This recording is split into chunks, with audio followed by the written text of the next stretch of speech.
this your country home now? Is this your Who, mine? up in the hills? No, Karen's Oh, country Karen. home we're looking at. It's an Airbnb in New Zealand. Ah, very nice. Karen. It's nice and sunny there, I see. Very pleasant.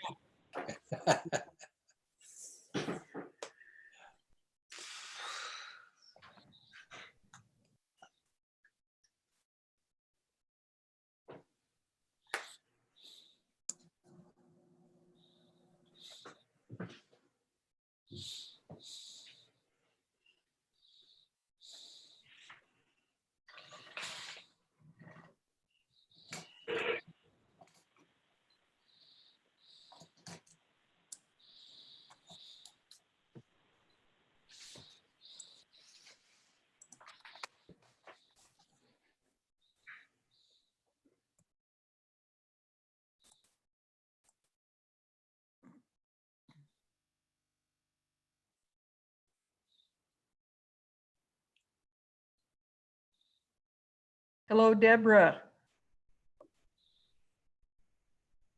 Hello, Deborah. Hey, Vicki. Good, making sure you can hear all right. Yep. Perfect. Can you hear Thank me? Yes, Excellent. absolutely.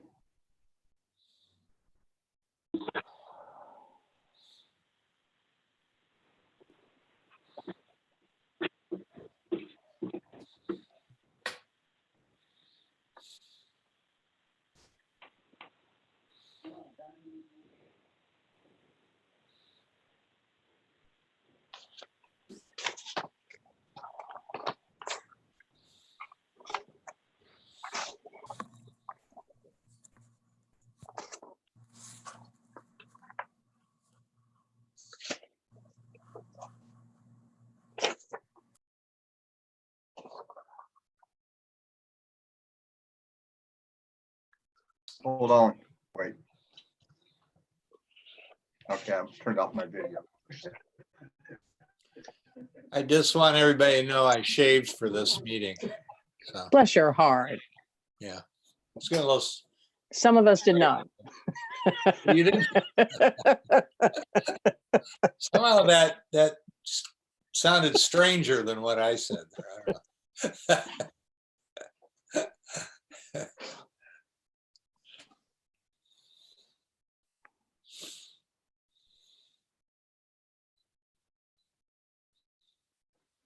Testing. Can you hear me? Mhm. Okay. I usually don't use this computer.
Can whoever is phone number 707-321-5042 tell me who you are?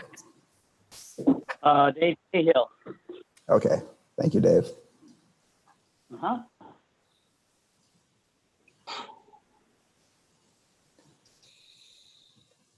Can whoever's 1707-978-1753 tell me who they are? This is Jane. Thanks, Jane. Okay.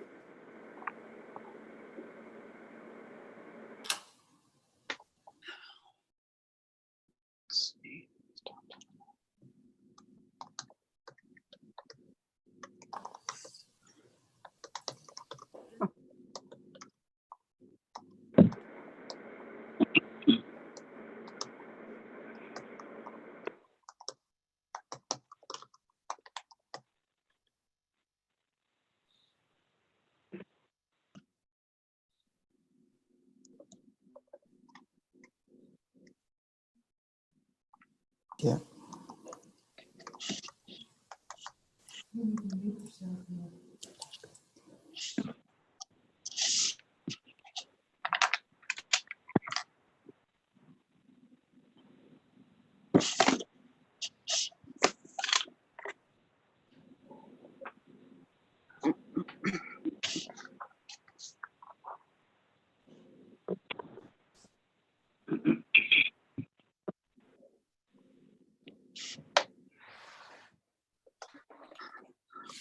You can do the roll call now, Commissioner Foxen. Okay, it's 6 o'clock. We'll call the meeting to order. So, roll call. David Cahill, Here. Deborah Doyle, Here. Andy Elkind, Here. Reese Foxen, here. Tom Hauser, Here. Paul Heavenridge, Here.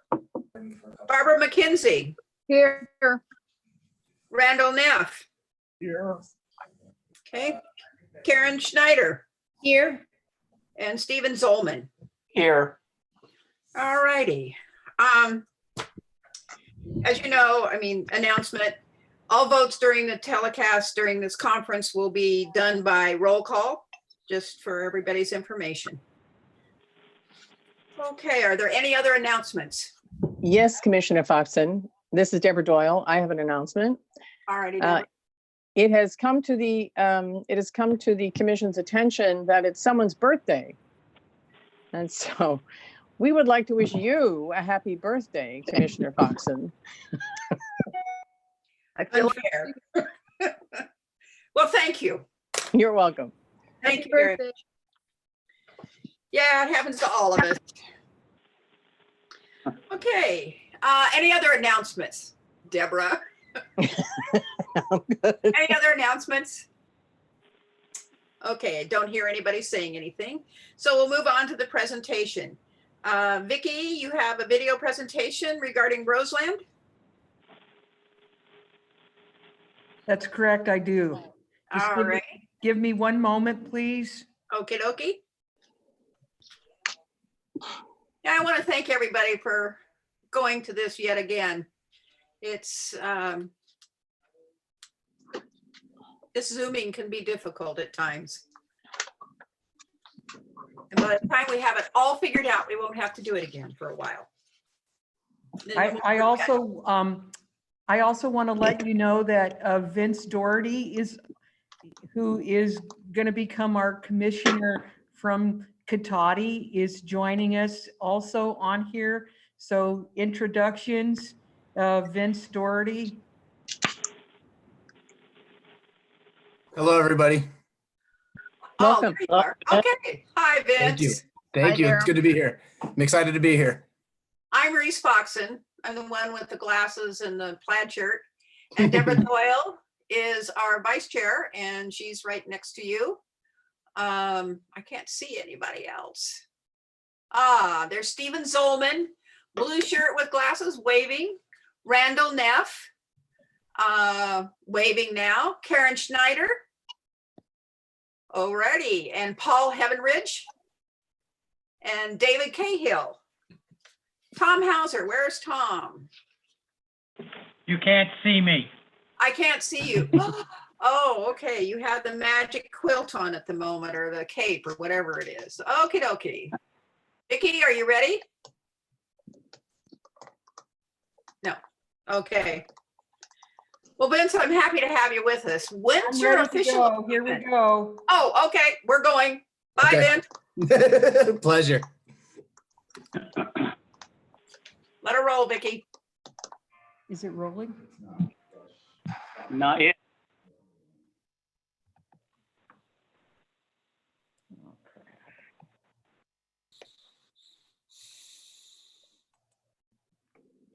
Are we supposed to be getting something? We are. Okay, There we go. okay. See the windows, graphic. Okay. Nice Closer. blue. I like blue.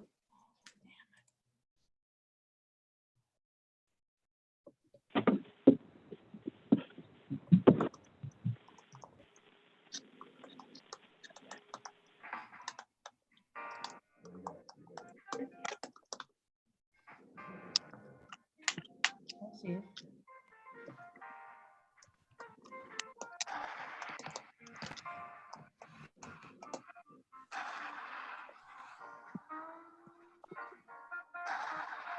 Thank God.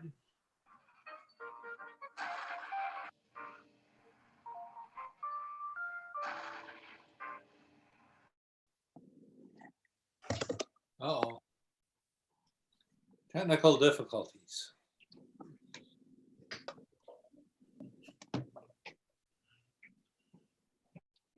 Love pictures of demolition.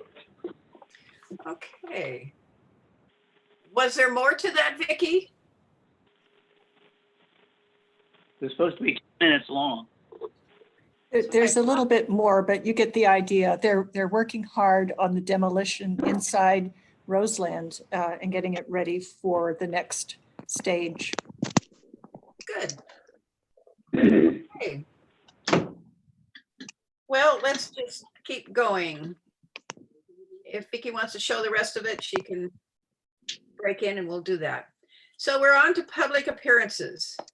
Now, I understand there are several who have submitted comments, which Jane will read.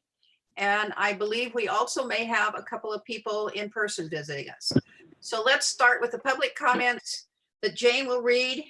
And remember, we don't comment, we don't give any kind of feedback for any of these, any of this input. So, okay, Jane. Okay, I've got like 9 of them, so please bear with me, and I want to be sure that everybody gets heard. Okay, first one is from Alec. Am I coming across okay? Am I loud enough? Everyone hear Yes. me? Yes. Okay, great. Could be a little louder. Okay, good, thank you. First one is from Alexandria Brown. Here is my comment for the budget proposal. I am stating my concern for having staff not get paid for a day or two every week. Admin has said that staff can use sick or vacation time to make up for that, but I've only been here 6 months and therefore don't have enough accrued to balance that off. Forcing me to lose 2 days of pay is a death knell for me financially. I have done the math using the California's EDD unemployment insurance calculator, which is based on 2019 income, not current. Losing 16 hours out of a 40-hour week is a 40% hit. Partial unemployment only qualifies you for the percentage of time you've lost out of the maximum you qualify for. In my case, that is 40% of $417 per week, or $166. My normal rate is $34.89 per hour, or $558 per 2 days of work. I cannot financially survive a drop that great. I literally cannot afford to live in my apartment, to buy food, to pay for utilities, and especially not to pay for the increase in my share of the health insurance, even if this partial furlough is temporary. Going back into debt because my employer and its board would rather put all the weight of a budget on the backs of its low-level staff is not an alternative I will accept. I took this job because I believed in SCL, but the fact that this was even proposed makes it clear SCL doesn't care about me. The next one is from Gigi Gilbert Inglesrud. Dear Library Commission and Administration, while I applaud the library for protecting the health and safety of its employees by closing its physical doors, I and many other staff members want to contribute to continued virtual service to our community during this unique and challenging time. If more library staff were allowed to work remotely, we could be meeting with each other to develop programming and reopening ideas, providing critical outreach and support to local schools, connecting with patrons who have come to know at our who we've come to know at our branches, and much more. These are just a few ideas. I ask that rather than cutting our pay and encouraging use of accrued leave, you allow us to work remotely, which we are eager to do. For myself, using accrued leave to ensure financial stability would compromise my ability to take potentially necessary time off during this pandemic, which none of us currently knows the trajectory of. Frontline staff are the lifeblood of any library system. The most important work we do is connecting with our patron community. Many of us do not have a financial cushion. I also ask that you do not freeze COLA or step increases as a budget solution for the next fiscal year. Instead, I ask that the administration consider other options such as volunteering a pay cut for management positions, which I do not see proposed in the budget. The next one is from Kaylin Yeager. Dear Library Commissioners, I am a children's librarian at the Petaluma Regional Branch Library of the Sonoma County Library System. I am deeply concerned about the proposed 37% reduction in public services funding being considered for the 2020/21 budget. As a children's librarian, a member of the public services staff, my job is to grow our youngest patrons into successful adults, lifelong readers, and supporters of their public library. While e-resources are an important part of what we offer, they are only a small portion of what we provide.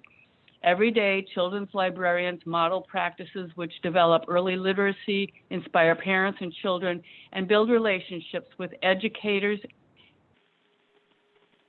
Excuse me, I lost my place, and other members of our community. Cutting any frontline staff positions, including children's librarians positions, would be a huge setback for our community. After this crisis, I fear more Sonoma County families will find preschool a luxury they cannot afford. Children's librarians work daily to reach these families and help ensure that despite missing preschool, these young children can still enter school ready to learn. We are key figures in helping the youngest members of our community recover from this crisis, and we don't have to wait. Libraries around the continent are offering digital story times. Let us connect with our public online until it is safe to do so in person. Please protect our jobs, our COLAs, our health benefits, and consequently protect the opportunities of our youngest and most vulnerable community members. Thank you for your attention and support. The next one is from Michelle Santamaria. I am writing to you today to let you know that as an SDL librarian, I consider my position essential to serving our public at all times, including times of crisis. Please listen when I say that our institution is much more than digital resources. We can be working remotely on online programs and outreach, readers advisory, book lists, gathering ideas on how we will open and function throughout this pandemic, and much more. We serve everyone, which includes vulnerable populations and people who do not have access to Wi-Fi or computers. We are a bridge to resources and information that empower people. We provide the valuable service of facts and accurate information to our community. We, all library staff, are essential to our community members. Please look for alternate ways to keep staff before you settle for a worst-case scenario. Do not freeze our COLA or step increases. Do not eliminate our extra help. Please do not do anything that will affect our benefits, especially during this pandemic.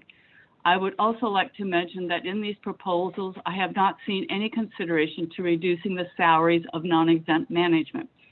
Surely there is a scenario in which they can take a pay cut to help staff. These are measures being taken in other sectors in order to avoid layoffs, furloughs, and cuts to employees. Thank you for your consideration. The next one is from Connie Williams. Thank you for your continued work with library administration and our union representatives as we all navigate our way through these changing times. I'm writing to ask that you give your full support to the reopening of our librarian services. The current plan takes each step and outlines them by service level and safety. I am asking you to specifically consider starting immediately, allowing reference staff to be working remotely. As anchor institutions within a community, library resources in the form of books, music, movies, and more are important. The Sonoma County Library responded quickly, efficiently, and remarkably with increased access to these materials. But there is a huge need to support the public, schools, teachers, community business, and other partners with librarian services. As we all adjust to changing conditions, we could be providing help with technology, teaching kids, linking to services, and more. There are so many places we should have been from the beginning. We weren't. But we can be there now, providing robust programming and instruction. As a library advocate, I've lobbied legislatures reminding them that libraries are here, that librarians are at the ready, and the services we provide are necessary and vital to the well-being of our communities. The times we have been successful have been when these communities have been the recipients of that service and were, in fact, sheltered and empowered by them. We can be here now for our communities. We are eager to return remotely right away. The next one is from Kate Dieter. Excuse me if I mispronounced that. Dear Commissioners, you are charged with mitigating the impact of COVID-19 on our libraries. Please allow staff to be part of the solution. We are eager to return to work from home to creatively strengthen our communities.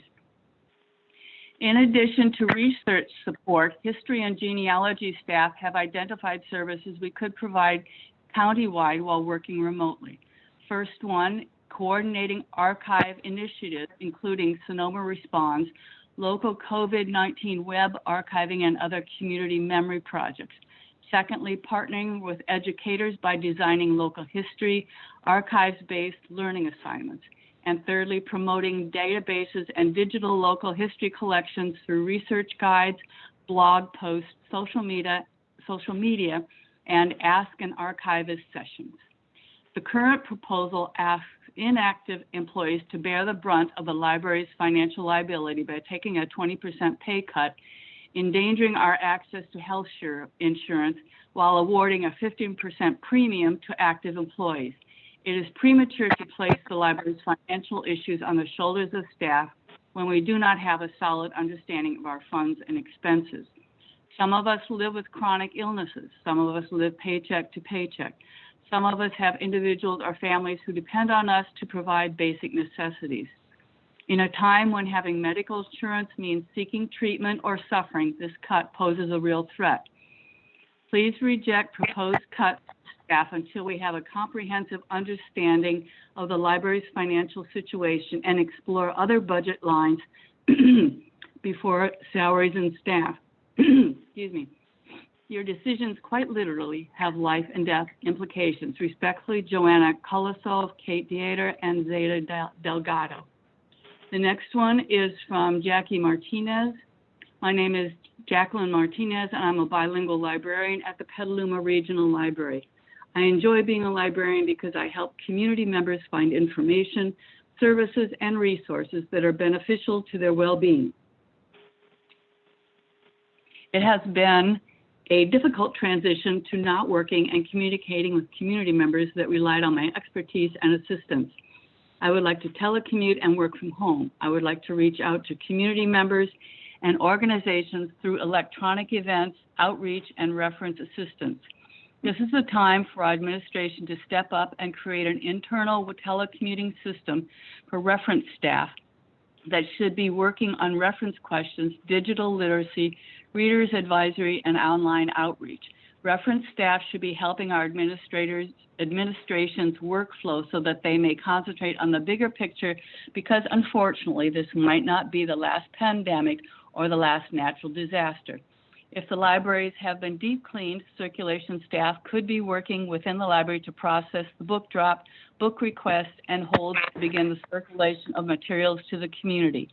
Since our administration is funding and providing PPE, staff would be working in a safe manner and environment In doing so, we could also provide drive-through book drop and pickup. I urge the commissioners to advocate for staff to work remotely and/or within the libraries. I urge the commissioners to protect our jobs and our health benefits. Jonah Raskin is joining the meeting as a reporter.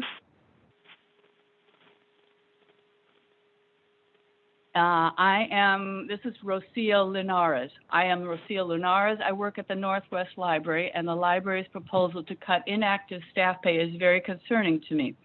The pay cut itself is a massive financial blow, but I wanted to address the library's suggestion that employees make up for the reduction in pay by using their sick or vacation leave. I developed a repetitive stress injury at the library 2 years ago, which causes me chronic pain to this day, and I watch my sick leave accruals very closely because of it.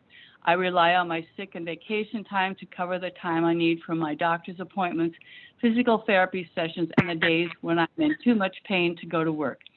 If I were to use my sick and vacation leave accruals now, I don't know how I would manage my doctor's appointments and days where I am too sick or in too much pain to go to work in the future. I worry for the health of my colleagues as well. If they have to use up their sick and vacation time now and are unable to take time off for their medical needs once we reopen, I worry for our patrons who would be exposed to illnesses if library staff can't take time off. Considering that the reason we're in lockdown nationwide is because of a pandemic, I find this quite disturbing to think about. Thank you for your time. And the last one we have is, my name is Alita Demas, and I'm the branch manager for the Windsor Regional Library. I'm writing to you today to thank you for your support of our dedicated staff. As a manager, I see firsthand that our employees are our biggest asset and the reason that we are so loved in our community.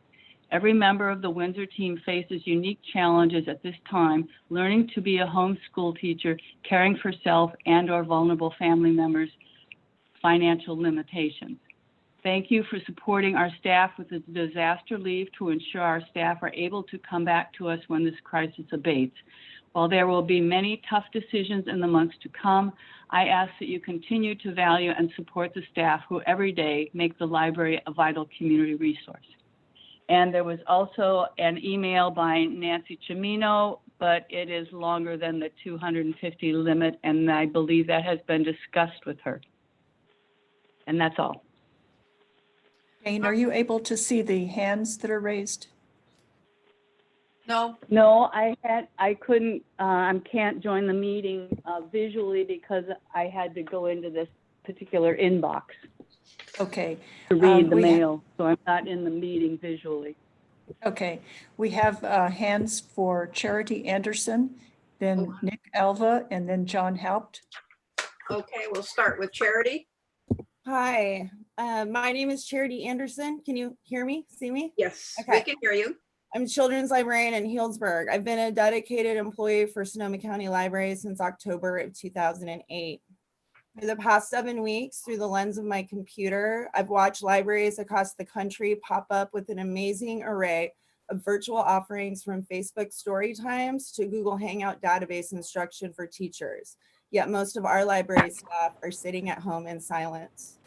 There is so much that we can do from home while sheltering in place, from virtual offerings to professional development to being part of the conversation as to how we move forward.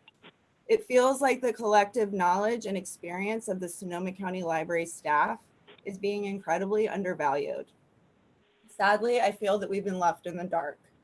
How is it that those of us who work with the public in the branches day in and day out are being left out of this very important conversation?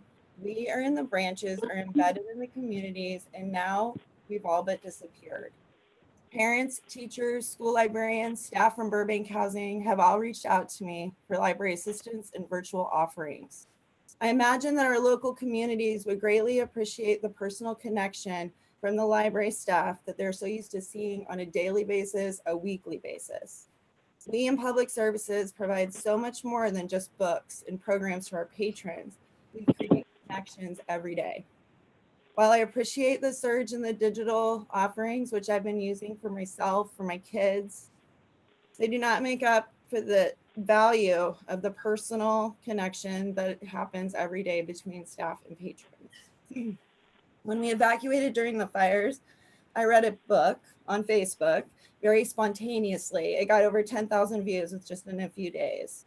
I received so much feedback from the Healdsburg community about how all of my storytime kiddos were watching that video over and over, because during that time of tragedy, it brought comfort to them. It also brought comfort to me. Now, we haven't been given that opportunity to make those connections with our patrons. And I understand that this is new, we're in a pandemic. I also understand that there are complications to getting us on board to work from home. But I know that so many of our staff would like to be considered essential and be brought back so they could reach back out into their communities. Why can't we be innovative, get creative, do what it takes to utilize an eager staff? Excuse me, that's been 3 minutes. That's a 3-minute limit. All right, thank you so much. Okay, Nick, I believe you were the next one. Good evening and happy birthday. Oh, thank you very much. You're very welcome. Many years. Some general comments of observations and relations over the years regarding the union administration and the commission, as well as something specific to now. Other than Ann's last comment to staff dated May 2nd, recognition that the library as a union shop has not fully been acknowledged nor utilized to the benefit of the library and to public service by administration nor the commission. The union has repeatedly over the years asked and offered to work collaboratively. The union has also provided solution during times of crises. 3 quick examples. 1, SEIU offered the 2% rollback in 2008 financial crisis. 2, employees in the union were the first to point out concerns regarding a former library director that went unheeded until a grand jury had to be called in. 3, it was the union that found CalPERS Health, particularly an employee, as a very positive solution when Sonoma County moved to drop SCL from its carrier. This despite the goal of the then CFO to find a for-profit carrier that was proving extremely expensive and required the dropping of retirees and proved to be untenable and unrealizable. The union representatives must bring all major changes to the contract to membership for ratification. This is exactly the same as the chain of authority that administration needs to follow with the commission. This takes time. Communication needs to happen. The representatives need feedback and direction from staff, and then final ratification by member staff for substantive changes, particularly in regard to any proposed takeaways. These steps need to happen before the union reps can proceed and to finalize and then manifest proposals and changes to the MOU. In one of the notes to the commission as an agenda item, the idea that the union did not accept or quote rejected proposals precisely means we are in negotiations and that protocols must be followed. We are not a stumbling block. Further, as demonstrated by the financial report at the finance workshop this past Friday, the union is in the exact situation as the commission in trying to find out what the financial state of the library is so that we can act with accurate information. We ask specific questions at the table. We can send emails requesting clarification. We can do formal information requests, which we repeatedly do as is appropriate. We can only go by the information that we have as— Excuse me, that's the 3-minute limit. Okay, I'm almost there. Or if no inadequate reply, then we have to go through an in-house process to try to arrive at information on our own. Administration responses to the commission and the union are very different, and the quality of information received is not the same. However, we are charged with ensuring the rights of employee regarding wages and working conditions per the MOU. Nick, I need to ask you to stop. I want to thank you for your comments. We really do appreciate them and your thoughts. Thank you. The union has proceeded carefully. Okay, you're done. I forgot who the last one was. John Haupt. John Haupt, yes. John. Hi all. Hi, I'm John Haupt. I'm the branch manager of the Healdsburg Library and Sonoma County Wine Library. First, I just want to thank all of you on the commission and our library administration, our hardworking union reps, for all that you are doing on behalf of the library, our staff, and for the public. I appreciate what others have said and about the potential for library staff to do work. I sent a list of suggestions for possible activities through the union, and I think that list has found a way to others. Perhaps my highest hope is that we can add to our ability to communicate to one another. Departmental check-in meetings that help us feel like we're in this together would help us all mentally and emotionally, as well as provide an opportunity to share ideas. Along that line, I want to thank Anne for her questions about libraries in an uncharted future. The era we are entering is unprecedented, and there will be no normal to return to. I sent a 4-page essay in response to Anne's questions, and I just want to touch on that. While it's easy to throw around all sorts of ideas, the specifics of the future are still unknown to us, and a lot of the ideas seem premature. No matter what path forward we end up taking, however, one thing we can focus on now is our values. What values will guide us as we create a new structure? This is the most important question right now because those values will dramatically alter the final result. Although I appreciate Anne's informal questions, I believe this is a conversation that needs to happen, that we need to share together as a whole community. A meaningful, comprehensive set of shared values that would lead our hand as we draw up a new future should come from a thoughtful conversation that we are all a part of. As Anne mentioned, we have an unprecedented opportunity to begin anew. The timing of this, aligning with our strategic plan process, could be an unexpected gift. We are already engaged in that process. We should find a way to add this concept and continue that conversation as soon as possible. What do we want to see in our community? Again, one person can't decide this, but here are a couple ideas that I've been throwing around. We need a universal equity lens to make sure we're always asking who wasn't at the table that should have been. We should work to democratize governance and decision-making in our organization and in our community. And given that major disruptive events are becoming commonplace, the library should serve as a community resilience hub, seamlessly transitioning between normal, disruption, and recovery modes to help our community in any situation. Thank you for your time and consideration. Thank you, John, very much. Thanks. Hey, is there anybody else? Okay. Hearing no, or not hearing anything, I guess would be more like it. We will move into our closed sessions. Now, I don't know how many of you know how to go into a break room, but Vicki will put us in there, the commissioners in there, and we will do our discussion. We will be totally away. Nobody will be able to hear us. And when we're ready to leave, we'll leave the break room. And this is called a break room, and we do have total privacy in it. So it will serve for our closed sessions. So Vicki, if you would like to create the break room and get us in there, I would appreciate it. Okay, this is Rano, and I'm going to put you all in there. Oh, now. Ronald, excuse me. That's okay.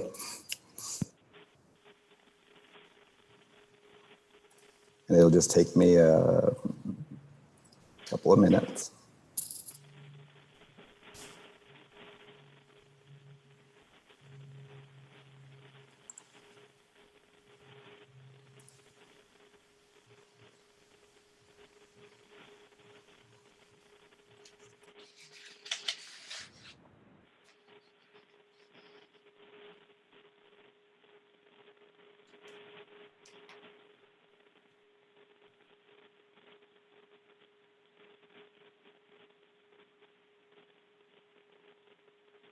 Reese, can you Yes. hear me?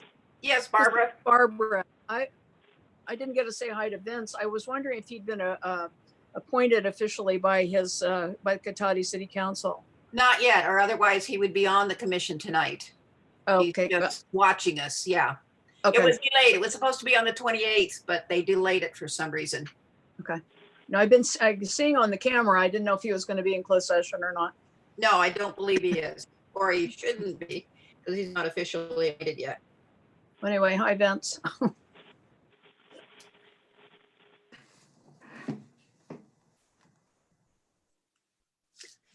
Oh, I recognize you from someplace. I'm not sure where. Okay, never mind. I starred in the movie Inception. You might know me from there. Oh, okay. Yeah, I got it now. Has to be that. And you fold into the walls and things like that. Yeah, exactly. That was me. Okay, got it. Okay. Just don't fold into our walls. Oh.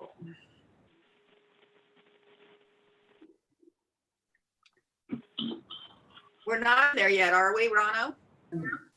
I'm just making sure that I have everybody who needs to be in the breakout session listed. And I'm looking for a Julie Marquise. Marquis? Marquis. Yeah. She doesn't come into the first part of it. She'll be in on the second part, I believe. Okay. So she hasn't joined the Zoom yet? No, I don't believe so. I think Okay. this is Suzanne, and I think she was on the Zoom, and I don't think I'm supposed to be in this first one either, to be on directors. This is the director's performance evaluation, correct? Yeah. Yeah. Okay. I don't think I'm supposed to be in this one. Hi. And this is Julie. I am on the Zoom. Mine is the 415 number, and I didn't need to join for this first one. Gotcha. 415 and you end in 0755. What I'll do, That's Rano, right. at the end, when we're finished with this first part of it, Yeah. I'll check out or have somebody else check out and tell you to get Julie in and whoever else is supposed to come in on the second one. And Okay. then you can put them all back in. Okay. And is Jody in this one as well? No. Okay. Okay. So I'm going to go ahead and put you in now. You're going to take us out. And when you get into the breakout room, just make sure you have everybody that's supposed to be there. And Okay. If there's anybody in there who shouldn't be in there, just come out and tell me, and I'll or Well, else they you can can ask check out them. of the breakout room Yeah, themselves, I believe. Exactly. Yep. Yeah. Okay. Okay. But I'm not going to be in there to manage it. You guys are going to manage yourselves. Okay. Okay. Okay. And Trouble. Trouble. Off you go. Sorry.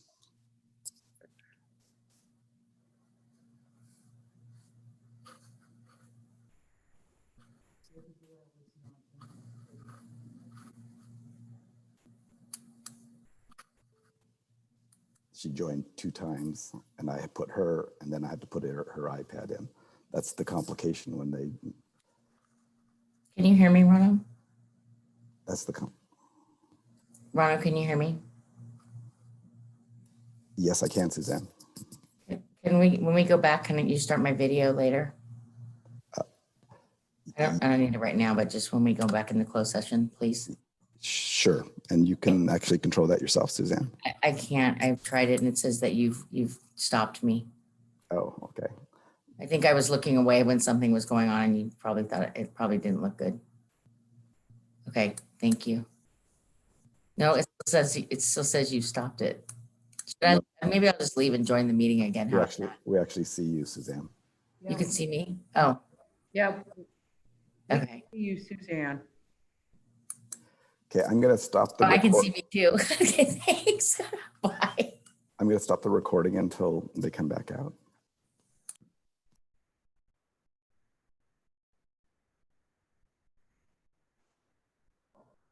What about the live stream, Ronald? Is it also paused? No.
Vince, Hi, I'm Jane Clickman. I'm the commission assistant, and once you're approved, I'll be sending you lots of information and things to look at.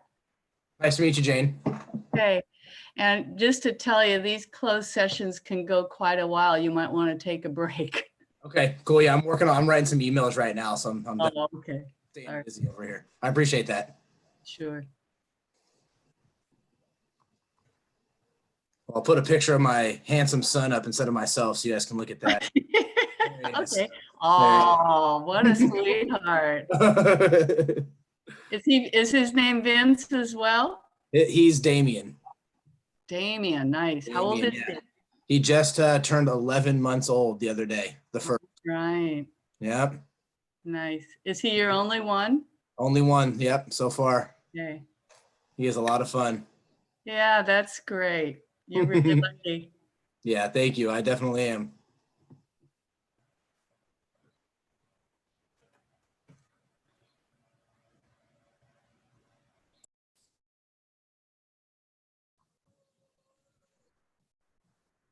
Okay, Vince, I'm Vicky from the Sonoma County Library. I'm the head of IT services.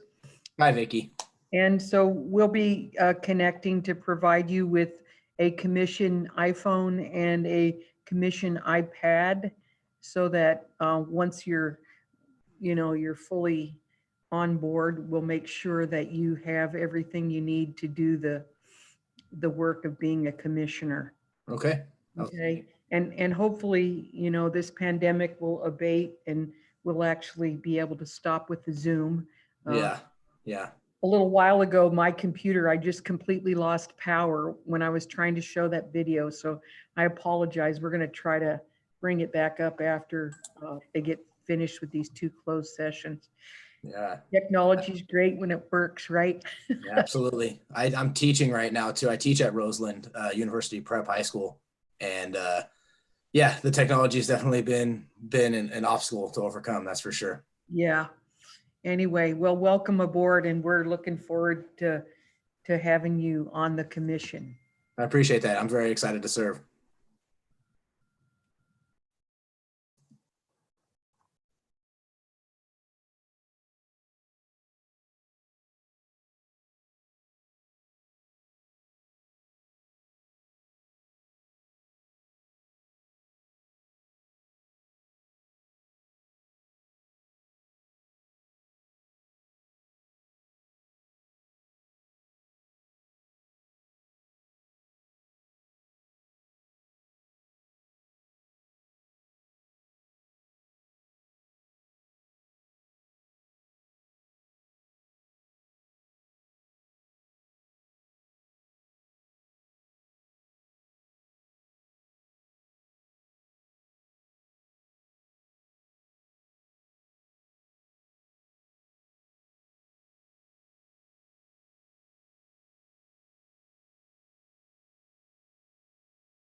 Rano? Woo-hoo. I'm here. Oh, okay. Can you send myself and Julie Marquis back into the breakout room? Okay. Thank you. You can, Reese, Yeah, you can just put yourself back in. how do I do that? Okay, I'll just do it though for you though. Yeah, and then you'll have to teach me. I probably forgot it from last time when we talked. Okay. And then let me just go select.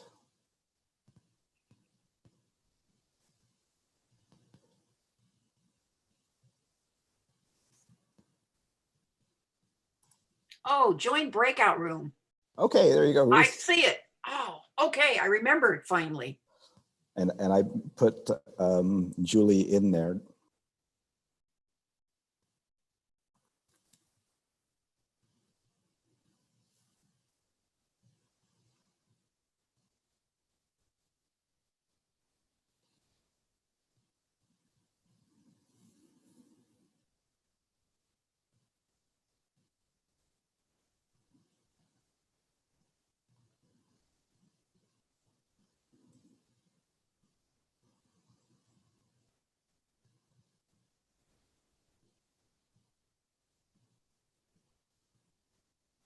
Rano, we also need Suzanne in there.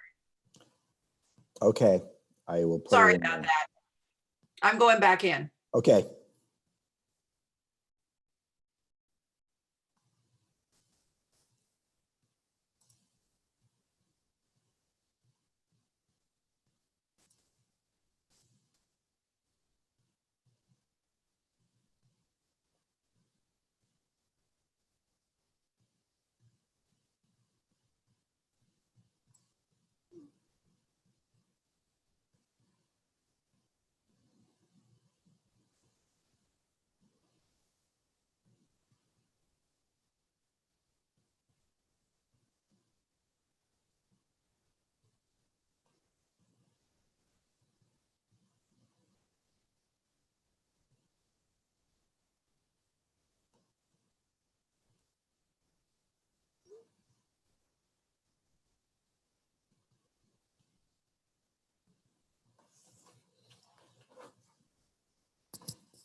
They came out and got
Hello?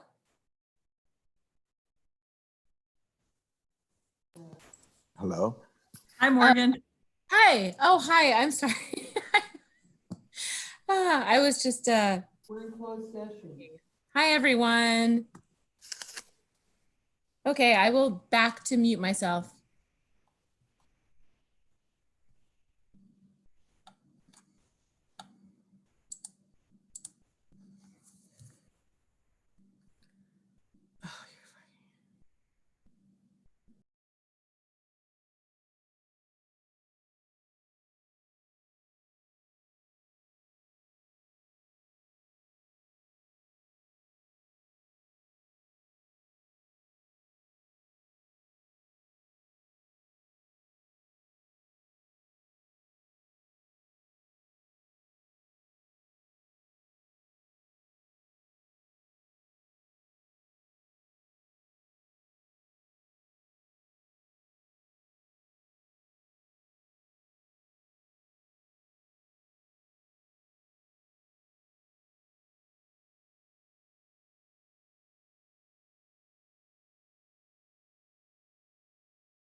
Should I close the breakout room, or are we waiting for everybody else?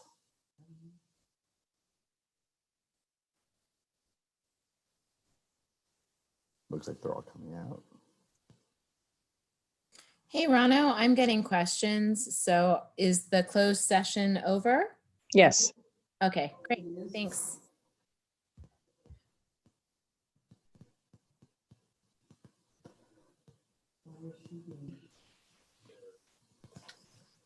Okay, we're back into the main session. And does this give me what I need? That doesn't give me what I want. Yeah, well, anyway. So report out on what happened in those sessions. Nothing to report on the labor negotiations. As for the, pardon? Here I am. Okay, as for the performance evaluation, we discussed Ann's evaluation, and we did discuss something else. Ann was given, and this is something we agreed to share. Ann was given inadvertently, unbeknownst to her until she saw her paycheck, her step up bump that she should received, or she might have received when she had served a year. And she came to us, let us know, and we all agreed that she is not accepting that bump up, moving into the next step, and that she is in fact repaying from her next paycheck. And we just want everybody to hear that that was a mistake that was made because of all the new and different people that had been floating through the accounting department, and they just assumed that that's what was to be done. So with that cleared up, we're going to move on to library advisory boards, of which there is none. So we're down to the director's report. Ann. Okay, thank you. So I have a report in the packet, and I would like to spend a couple minutes talking about our draft plan to resume full service. We've been talking about this. We knew that we would have to take this in stages when the time comes. We can't just throw open the doors and resume life as it was before. So we had a subgroup of the OMT consisting of the two public service division managers, Lana Idlawan and Sarah Van Trees, facilities manager, Dave Tacheva, IT manager, Vicky Turbovich, and collections manager, Jamie Anderson. They worked together and put together this draft plan for resuming full service. As you will see, there are priorities that carry through all of the stages. We want to make sure that we are always following the guidelines and the orders established by the local, state, and/or federal health departments, that we're always in communication with the county health department and the emergency staff, that we always follow the MOU, work with our local SEIU representatives, and make sure that all of our staff are safe. So right now, we are still in stage 1. All of our locations are closed. Staff are sheltering at home, except for the management staff and some of the essential workers who are able to telecommute and/or report to the buildings and follow the appropriate guidelines. We're providing as much service as we can under the circumstances. And if you read through the management reports, you'll see that they have done an amazing job with the Ask Us and the telephone reference.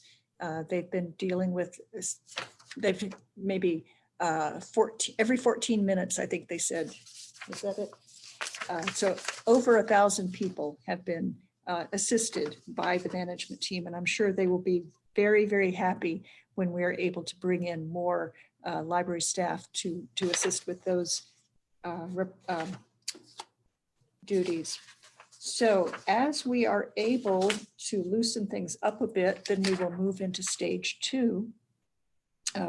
Locations will still be closed to the public, but we'll start bringing more staff back to prepare the buildings and prepare the collections for work. And we may be able at that point to institute curbside pickup. It's something that we're working on. not until stage 3, stage 4 would we get to more full representation of library programs and collections and activities as usual. So this document will be guiding our activities going into the future. This is, as I say, a high-level document. We are also working on the more in-depth operational parts of this to say exactly what each of these stages and bullet points, how it would be enacted. So we'll be bringing you more information on that as we go forward. Please take the time to look through the rest of the management reports. There's so much that has been accomplished even under the limited abilities that we have right now. And the communities have been very responsive and very appreciative. So we are doing our best to keep up with things and to expand the services as we can going forward. So at this point, I think I will stop and let Jody take over the monthly financial report, and then we can resume with the strategic plan. Could I ask some questions about about your report, Ann? Sure. I believe this is under your report. I didn't print the whole agenda out. This is Jamie Anderson's report about the collections. There was a lot of interesting information in there, including the shift to the digital. We're not buying any. What's the word we're using now for books? Tangible. Not buying any tangibles. Yeah. And then the supply chain is really interrupted because of the vendors furloughing people. I was very interested in the fact that she had listened to and been involved in these 2 different teleconferences about how to deal with materials. Because at first I had read about this, but they're really contradictory. This is on page 24. Right. That the 2 doctors in the CDC said, oh, kind of like, well, paper's not a problem. And, you can leave stuff out 24 hours if you're, and you'll be fine. And then since then, a much greater level of concern that anything with the plastic, which is a lot of our stuff, you're talking about 72 hours. So, so we don't even have a grip.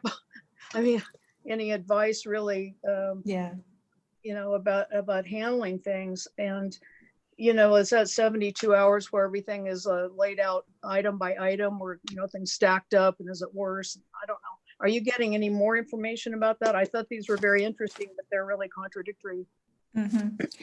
We're continuing to monitor that and check with other libraries and other sources to find out what the best practices are. I think it's safe to say that wherever there's a conflicting opinions, we will go with the more conservative, because we want to be as safe as possible for our staff and our patrons. So we're at this point looking at the longer, the longer quarantine time for materials before we'll release them again. Yeah, thank you. Sure. I really appreciate all this information in that report. It was very good. Okay. So moving on to Jody now. Okay, can everyone hear me? Yes, we can. Okay, At least great. I can. Just generally, we're very exciting to have our new accounting coordinator on board. She is in training, and we're so excited to have the office a little more full. If you will go down to the page where the expenditures and revenues are.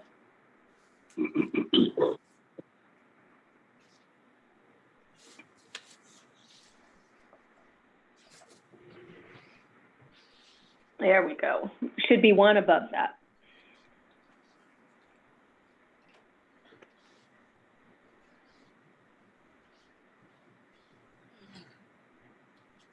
There we go. That's it.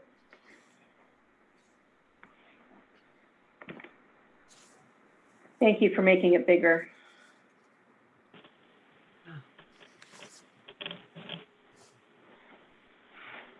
So we can see in our property tax, we got a little money for March through one of the other taxes that we have. And our expenses were 2.9 million. With the sales tax, we received $897,000, but we spent 1.3 million. Our fund balances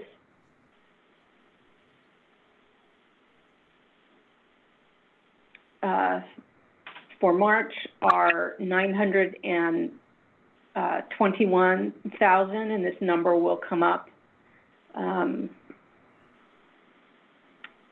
a little bit.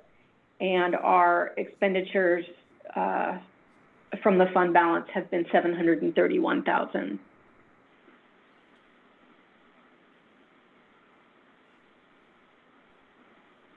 Any questions on this before we move?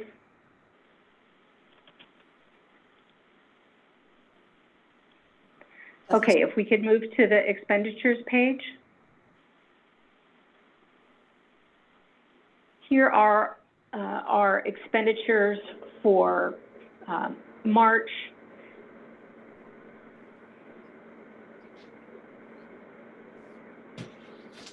These are the over 25,000s.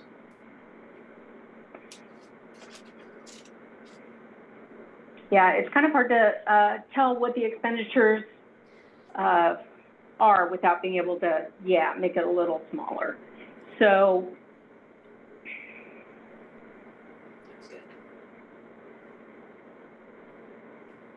thank you. So for,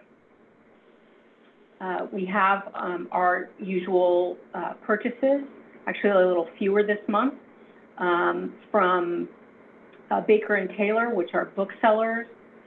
We have Midwest Tape, which is the same, it's ebooks and resources. Our janitorial services were 32,000. Our ABM industry maintenance this is the Khalifa Group, which is payments for our internet services. And if we go down to the next page,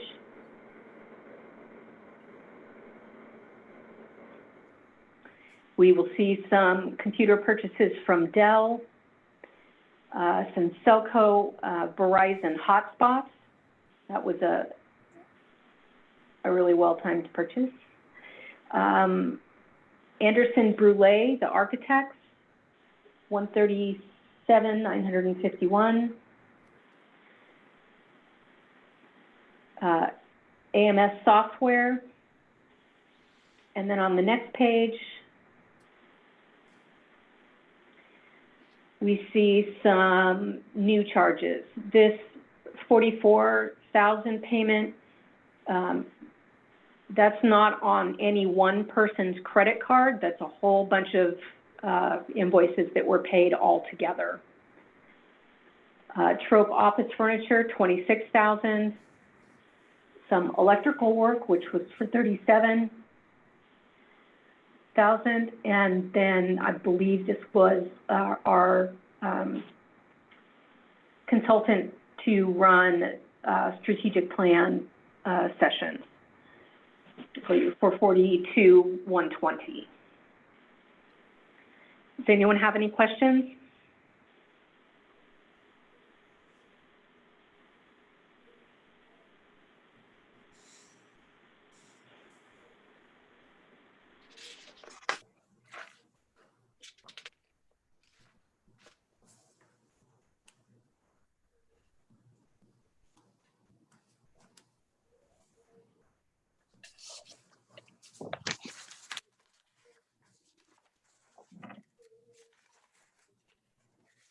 Okay.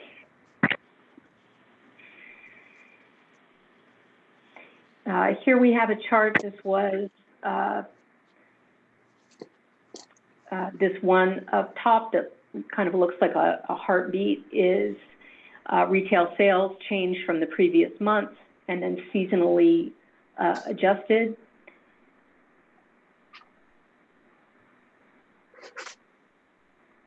And we saw an 8.7% drop in March, more than double the biggest one-month decline during the Great Recession.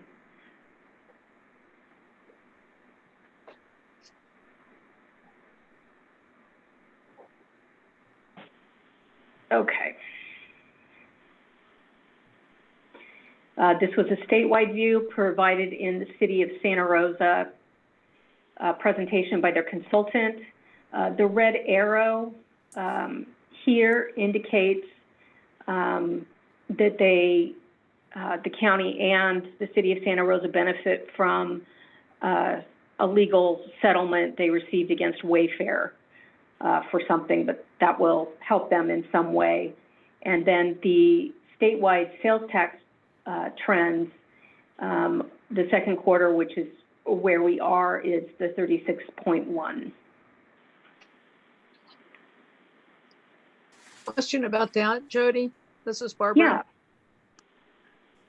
Yeah. The box there that says statewide sales tax trends, that has to be a mistake for 2020/21. It's not going to be minus 1.5% reduction. I mean, oh, for 2021, you know, I think in that case, you're right. I think we'll see that kind of a reduction in property tax maybe, but no, there are other estimates coming out for 2021 that indicate the sales tax will be affected more than that. well, even on your next page, now that I turn your next page over, it shows in the bar graph that it's 15% predicted. So that somebody just made an error on that slide. 2021 under sales tax. Okay. It's expected to be a 15% reduction, and that this on page 39 it says it's minus 1.5. So the decimal point's in the wrong place. Yeah.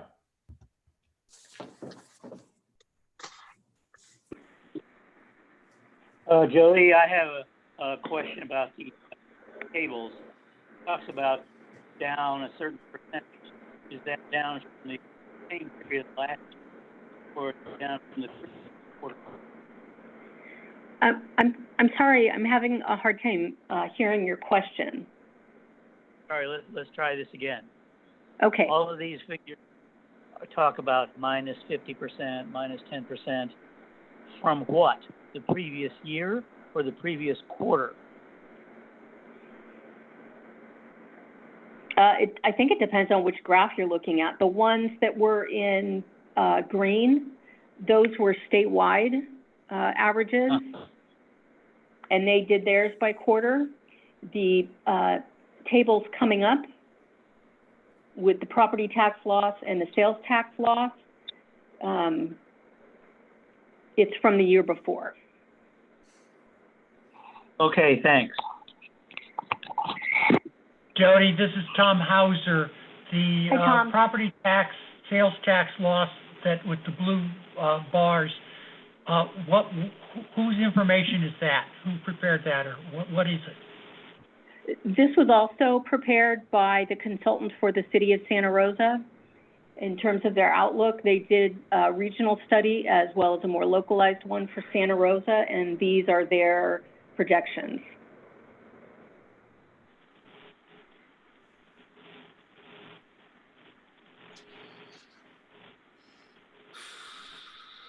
Did that answer your question? Yes. Okay. And what it tells me is we've got to count starting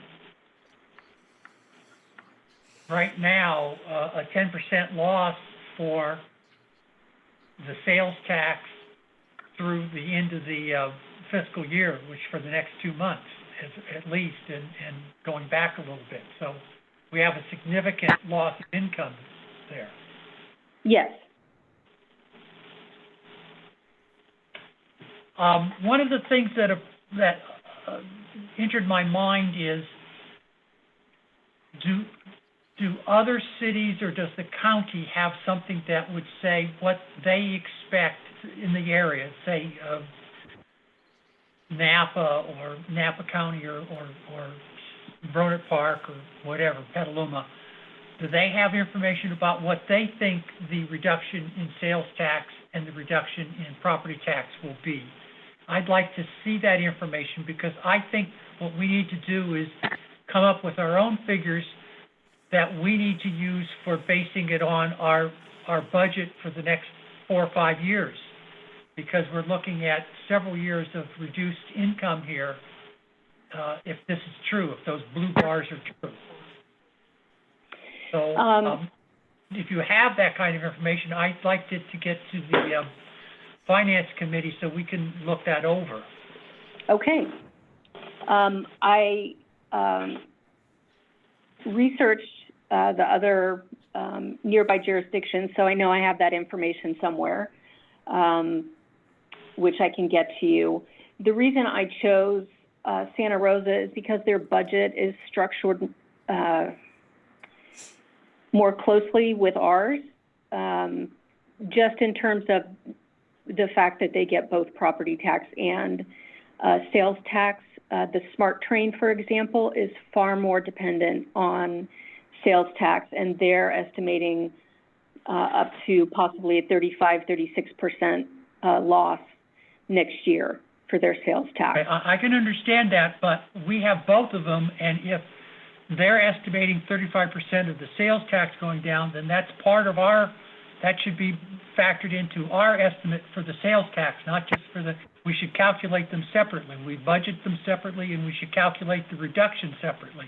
So any of that kind of information we should feed into our decision-making about what we anticipate as reduced income. Okay.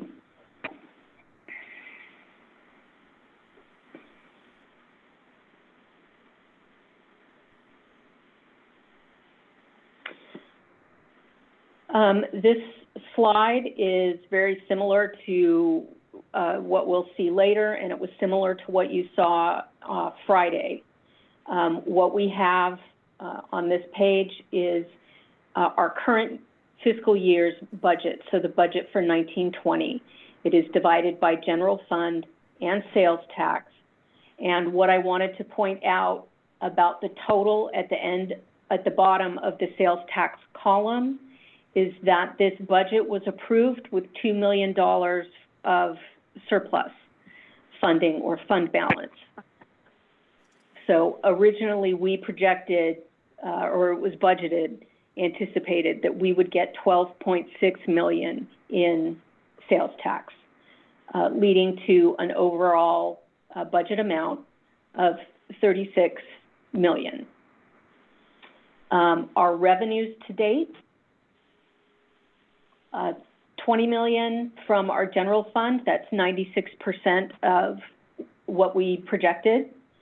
61% of our sales tax,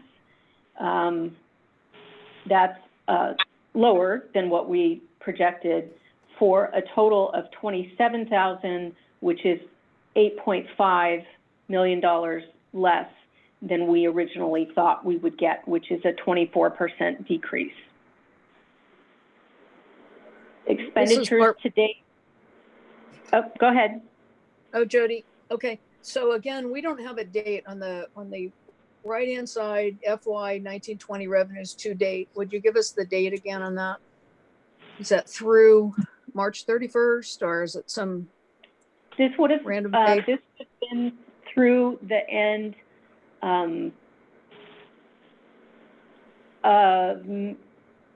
mid-April, because I was preparing it originally for the Finance Committee meeting. Okay, those kind of dates are really important in order to really compare, where we should be to where we are. So I understand. Yeah, and then the expenditures to date, again, that would be the same date, basically April 15th or so. Yes. Yes. The expenditures to date, as you can see, the general fund, we've expended 17.6 million, 5.9 million in sales tax, for a total of 23 million, or 65% of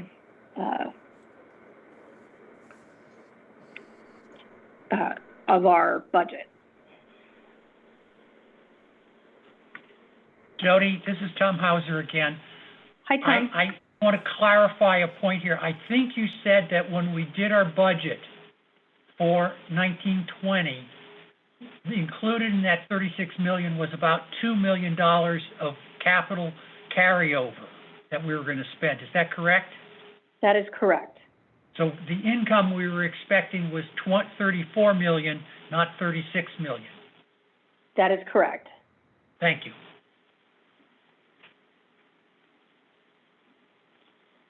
Okay, if we could go to the next page.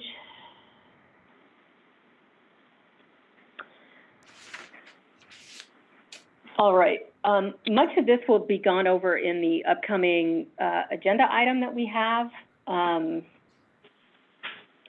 I'm not sure if it would be better to wait until that time to go over this, or if you would like to go over it now as well.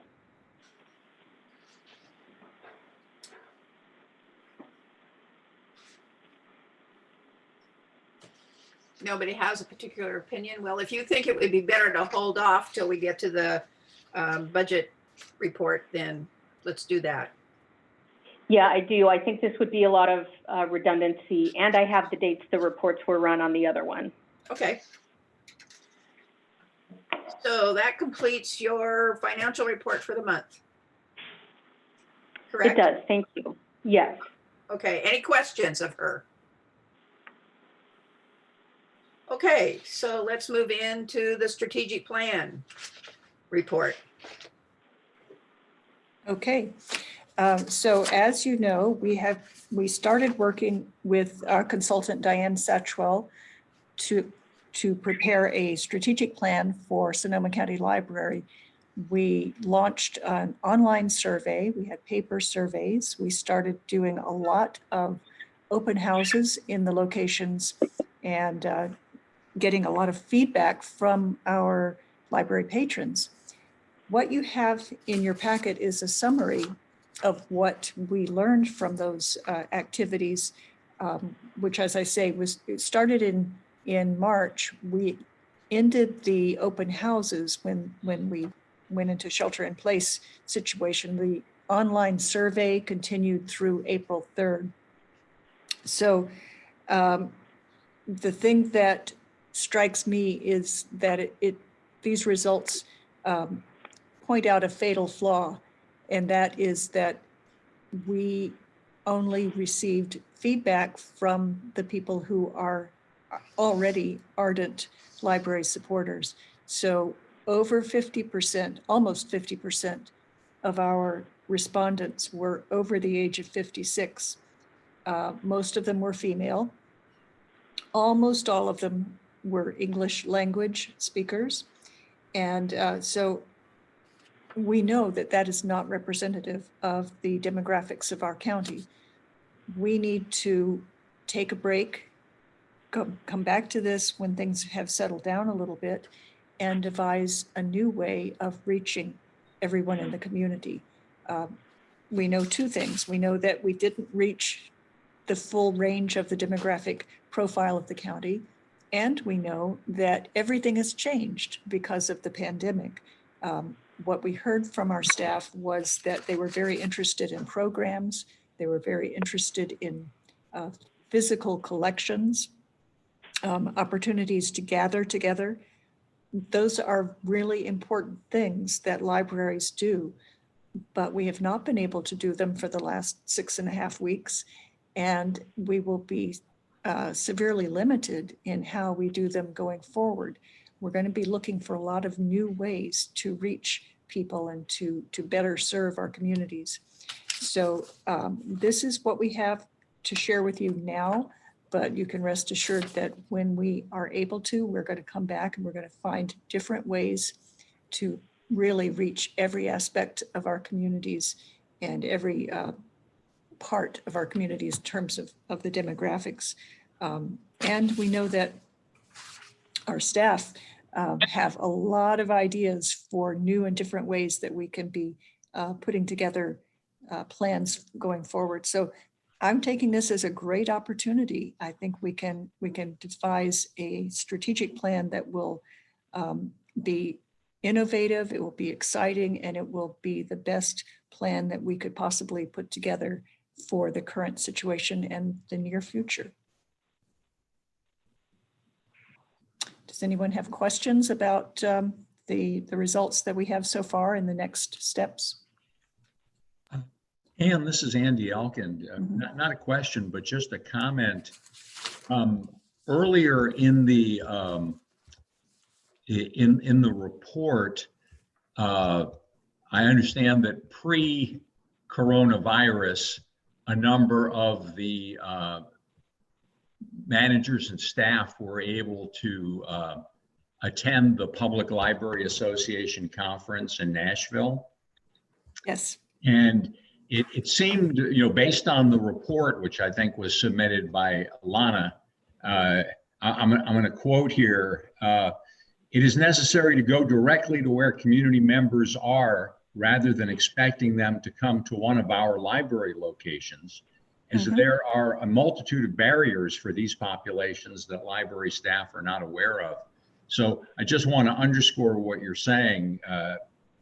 It's good that we can take advantage of this pause now, but clearly the data shows that we've got to do a better job of outreach if we want to get input from a group that's more broadly representative of the entire county that we want to serve. Yes. Thank you. Okay, any other questions or comments? Thank you, and thank Diane. I mean, this is really kind of changed direction markedly. And This is Deborah. I have a comment. Okay, Deborah. I think probably the commissioners, I think we probably have to take a look at our piece of the strategic plan as well and kind of rethink some things. So it's not just staff, but we're going to have to do it too. Totally agree with you. Okay, maybe we should talk and set that up. Okay, so moving on to the budget, proposed budget. If I could give, Jody, could I just say a few things before you launch into this? Absolutely. Okay, thank you. So on Friday, we threw an awful lot of information at you. And what we'd like to do tonight is to kind of bring some more clarity to that, and recognizing that we have a lot of challenges and a lot of uncertainty. But what we do know is we need to have a plan going forward for how we get through the rest of this fiscal year, and then what we do with the fiscal year that starts in July. So Jody's going to go through the numbers and the analysis with you. And then what we're hoping to get from you is some direction on what we do in the short term. What we would recommend is that you pass an interim budget that will carry us through the next few months. And then we can take another look at it in the fall, as many of our partner cities and the county will be doing. We hope we'll have more concise information at that point. And we're trying to keep in mind all of the commission's goals. You wanted more open hours, you wanted more outreach. None of those things are off the table completely, but they are going to be severely challenged. And we're going to do the best we can to make the important things happen. So with that, Jody. Okay. If we could scroll down to, there we go. Okay. So the reports on this page were run as of 4:30. The numbers have not changed that much. This was still our approved budget for this fiscal year. And a reminder that this number, 2 million of it is from surplus, and our anticipated revenue from sales tax was 12.6 million.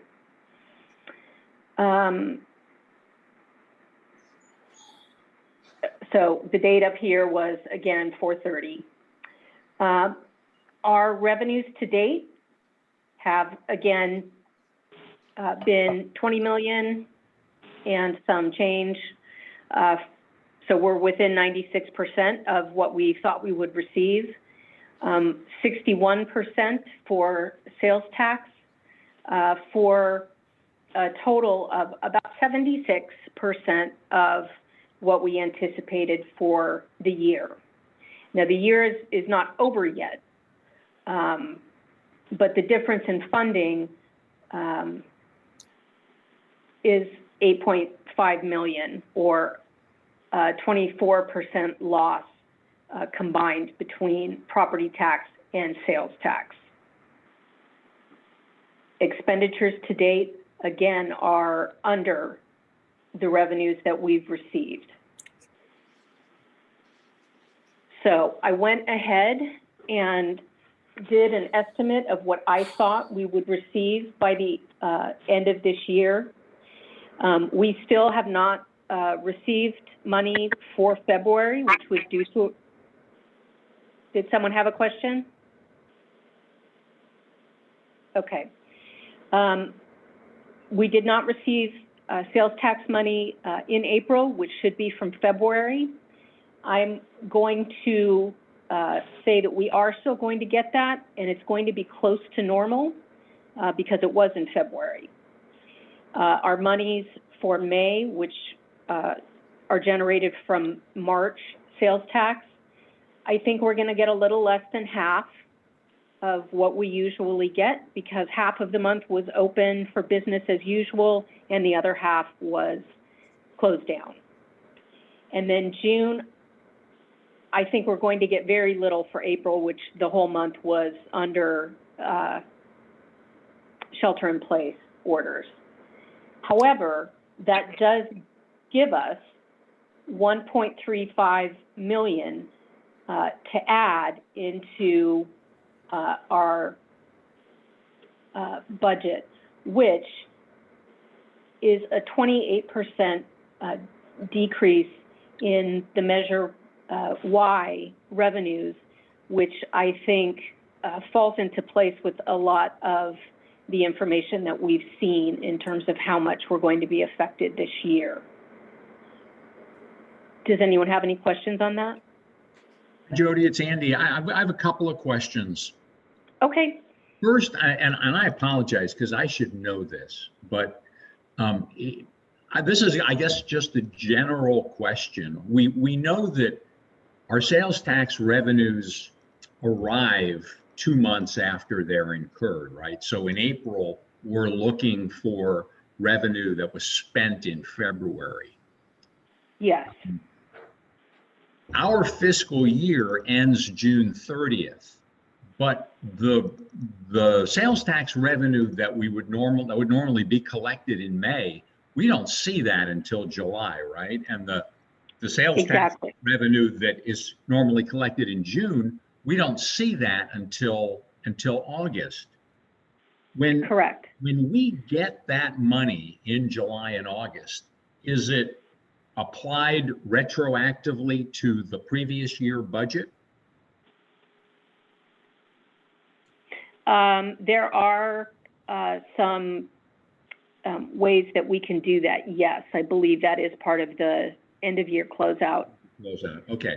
And then here's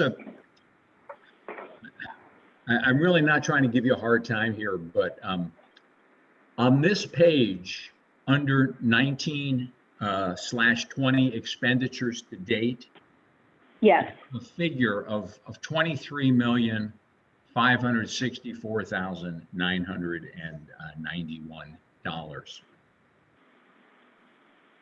When we met as a finance committee a couple weeks ago, and you were sharing data through the end of March, the expenditure figure that you gave us was actually higher than that. It was 24,135,541.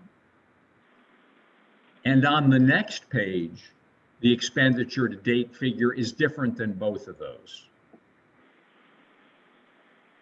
It's 24,354,219. So they can't all be right.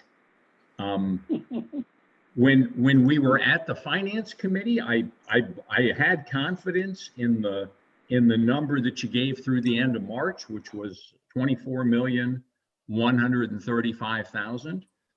I have to believe that since we've had 2 payrolls since then, we have to have spent at least $1 million more, plus other stuff.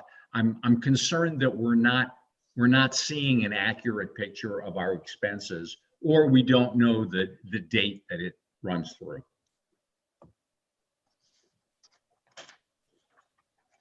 Okay, I appreciate you pointing that out. And I don't expect you to solve it, on the call, but I think that,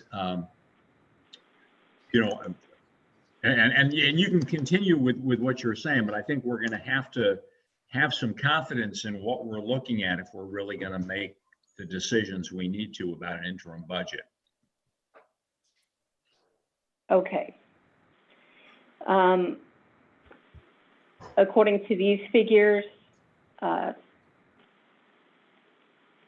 here in the remaining expenditures, it leaves us with a total of $3.6 million for May and June. These are items that we would need to be paying for the next 2 months. I've put down a cost per item and then what it would be for the next 2 months.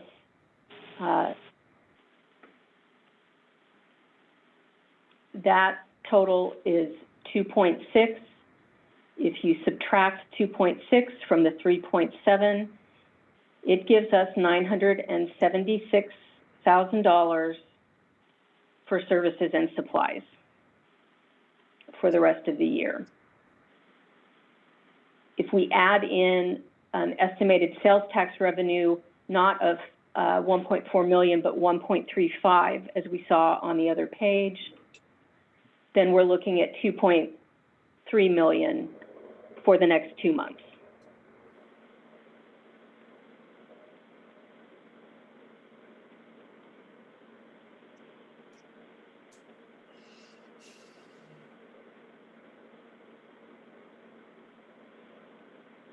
If there are no questions, can you scroll the page down, please?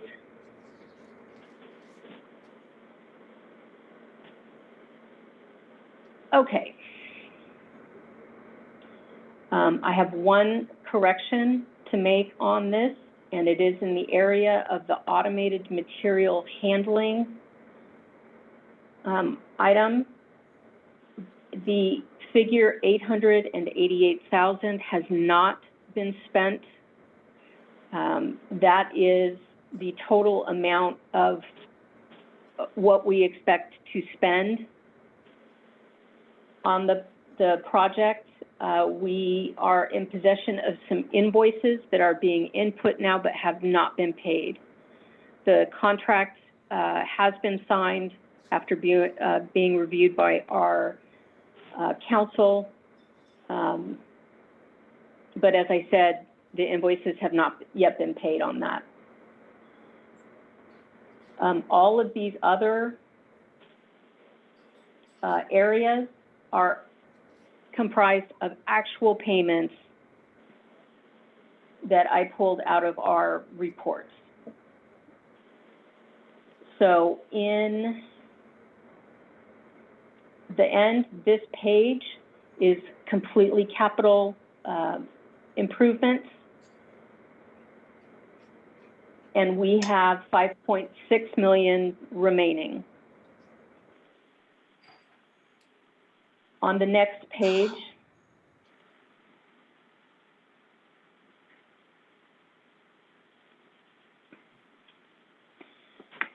we have the parts of what was set aside in the fund balance for things that are not capital projects. The inventory and rehousing, as I said, Friday is changing as more talks develop between the county and our library. And the digitization of special collections items has been started. As I understand it, there's a $9,000 bill coming soon for that, but that is all that will have been spent out of that. And then there are these items, which some of which were declined or decided not to move forward with. That may be a place we can look if our budget this fiscal year has a shortfall. Of the two pages together, it gives us $6,186,884. Jody, this is Barbara. I had a question. Hi, Barbara. Hi there. Up fund balance page 1, we're talking about Measure Y, quote, surplus and carryover from these different years. Fund balance page part 2, are we still talking about Measure Y funds? We are. So all of this is Measure Y. I'm confused. I'm sorry, did someone say they were confused? Reese did. Go ahead. Okay. I'll figure it out. I'm not quite sure where we are, to tell you the truth. Okay. We're on page 49. Yeah. I had to print some out because it's, yeah. I just got, yeah, okay. I see it. Okay, gotcha. I found it. So Jody, if we didn't spend any more on any of these two projects, the fund balance projects we have here, we would have $5.6 million for the rest of this fiscal year, which is 2 months. And then we would have a budget in the next fiscal year, starting July 1, that we might want to spend money or not spend money on. Is that correct? Correct. So if we just froze everything today, we have 5.6. Okay. I suppose my question is staff recommending that we freeze and keep that 5.6? This is Measure Y surplus money, so we have to consider whether we could use that for ongoing expenses rather than special projects as they were intended. Well, my concern is that it's Measure Y money, but where we're going to have a loss going forward primarily is going to be in the sales tax for the next couple of years. So the immediate loss is going to be Measure Y money that we are using to pay some of our payroll and things like that also. It's not all just going into capital. So we need to have a balance of how we handle that. I think some of these projects we could definitely freeze and use the money in other ways. Some of them we will need to have at least a portion of that maintained. For example, the inventory for the archives, we don't know yet what the actual need there will be. And there's a little bit of immediacy about that need. But what we could do is bring you a more complete plan of what we can realistically give up at this time. And if you have recommendations on that regard, we'd be happy to hear those as well. Well, I think what I'd like is fairly soon so that we could do something this fiscal year, which means within the next 2 months.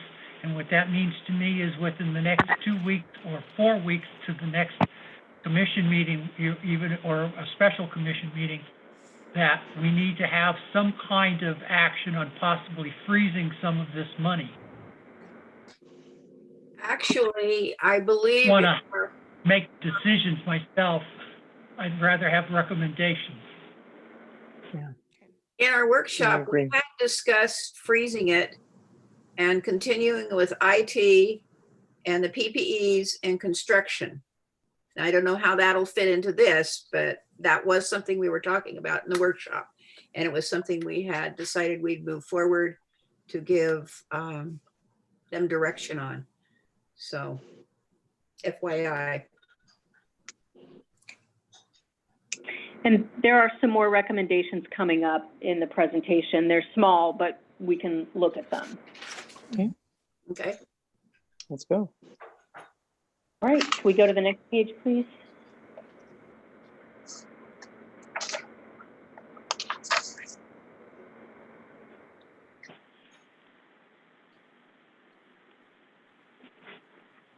Yeah, I can't quite, okay, there it is. This page, again, is what our budget was for this year. I took out the 2 million in surplus, so you can see the total of 12.6 here in the sales tax column, for a total budget of 34 million.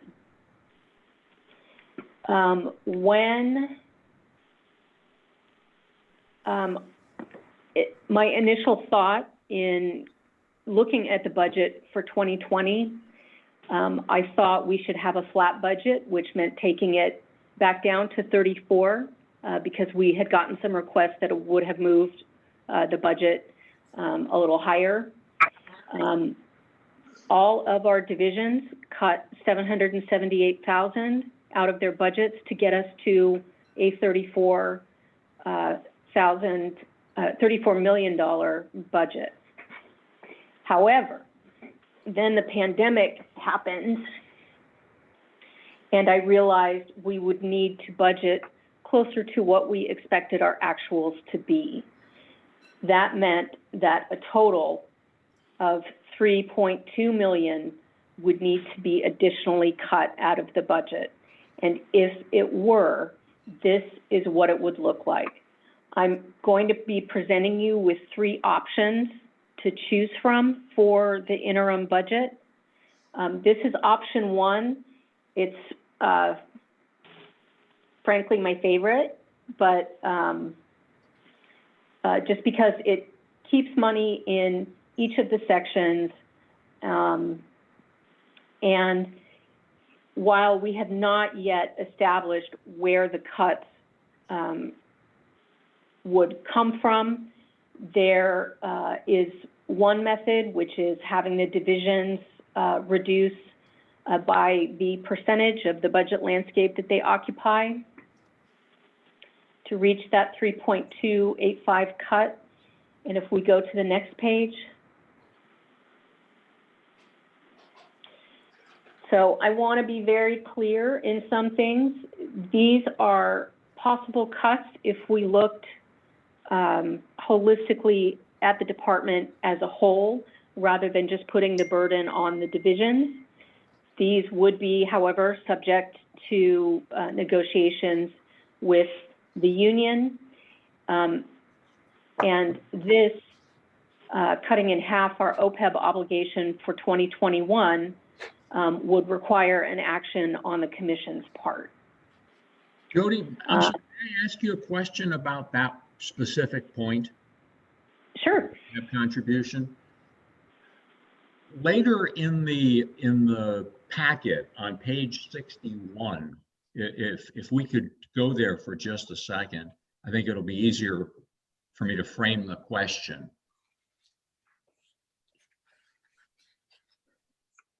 Yeah, if you could scroll down just a little bit, please. Okay, so starting under regulations, and and again, I'm going to apologize because I should know this and I just can't remember. It says the library will deposit $3 million from the fund balance into the OPEB trust over a 2-year period at a rate of $750,000 every 6 months, beginning in July of 2018. Now, did that happen? Because if it did, that would have meant that we deposited $750,000 in July of 2018, $750,000 in January of 2019, $750,000 in July of 2019, and the final $750,000 of this $3 million in January of 2020. From that point on, number 2, it says deposit $750,000 annually. So my question is, did we make the $3 million contribution? And if we did, then it seems like what we owe going forward is only $750,000, not $1.5 million. I guess that's my question. I don't believe all the payments have been made this year. We're missing the last one. So we did but the payment in January of 2020. correct.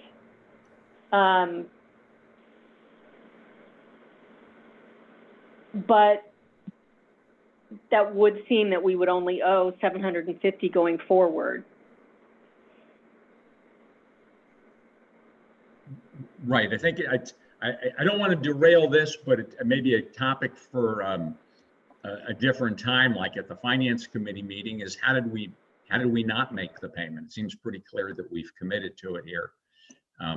But okay, so your understanding is that we're one payment short of that commitment in bullet point number 1. Correct. Thank you. This is Tom Hauser. The way we would change that is we would change the fund policy and amend it saying we don't have to make a $750,000, another $750,000 payment, or we don't have to make 2 in calendar year 2020. We can just make 1 in calendar year 2020, and then 750 every calendar year thereafter. Well, Right. But that would mean that we were not meeting the original commitment that we thought was important. That's correct. Correct. Okay. That's why I think it's not a discussion for here. I would recommend that we take it up at the finance committee. Right. Well, there is the third statement that says, and continue with the funding approach that is appropriate to both its circumstances and long-term sustainability. So, That's right. I mean, there is some room going forward. We just need to figure out what to do about now. Right. Well, that's thereafter, because it's 10 years. Point number 2 says we're going to do it for 10 years. So, Yeah. yeah. Okay. Thanks, Jody. Sure. There we are.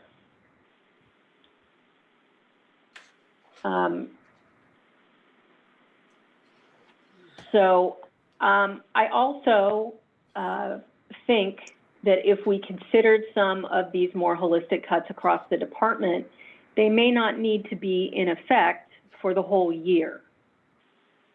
Again, we could revisit it when we meet next to review what the revenues have done. So some additional costs that need continuation throughout 1920 are books and ebooks and digital subscriptions, because they're being so heavily used now. Whatever we can put toward that would be great. PPEs, plexiglass in the branches for when the branches open, and other cleaning items would be about $20,000 a month. And the data and communication lines around 25. Again, this fluctuates. It could go as high as 31. And then- Jody? Yes. I have a question on the cleaning items. Do you really need 20,000 per month forever? Or is it No, just not 20,000? forever. 20,000 is initial. Our first initial purchase toward that came through in April, and that was for 17,000, and that was for masks and all kinds of cleaning products. So no, I don't think those kinds of expenses would be into perpetuity. We just need to make sure that staff have masks as long as that order is in place. So Well, but Jody, what- this is Barbara. So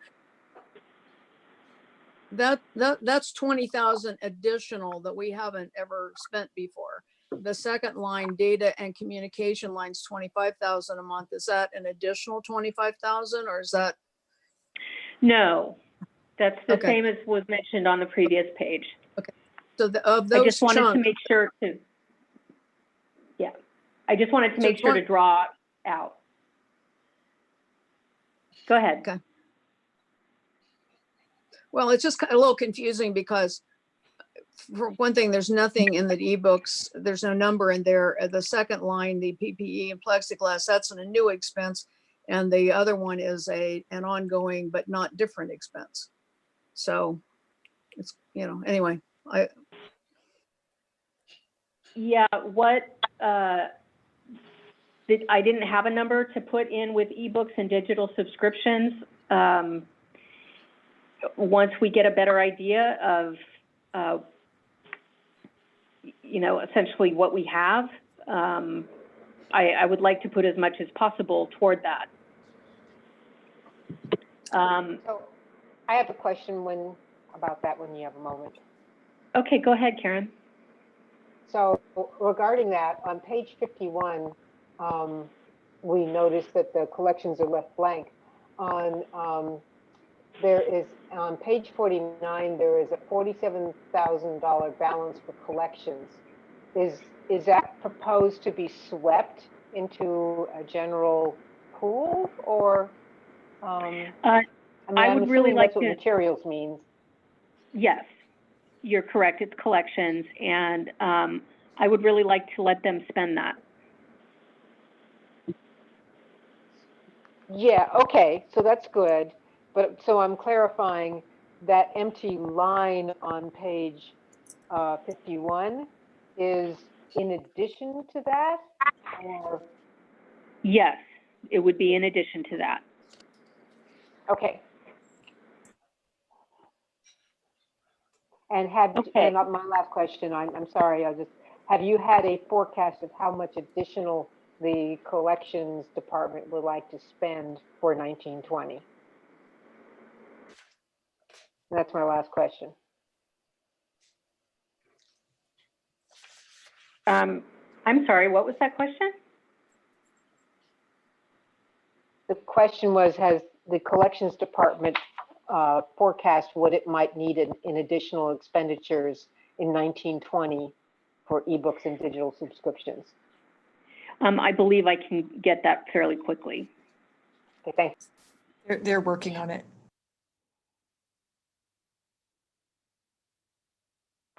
And then there are costs that can be suspended until the end of this fiscal year. Like I said, they're not huge amounts, but I think at this point, everything will help. We have office supplies. They cost on average $6,000 a month. With the branches not open now and with plenty of supplies at headquarters, I think we could accomplish that easily. The special department expense is a charge account that people put money, that people are budgeted money to spend things that other government agencies might not be able to buy. And so examples for that are community meetings, meeting the refreshments for that, or paying for a venue for it if it's being held in person. Our programming comes out of the special department expense.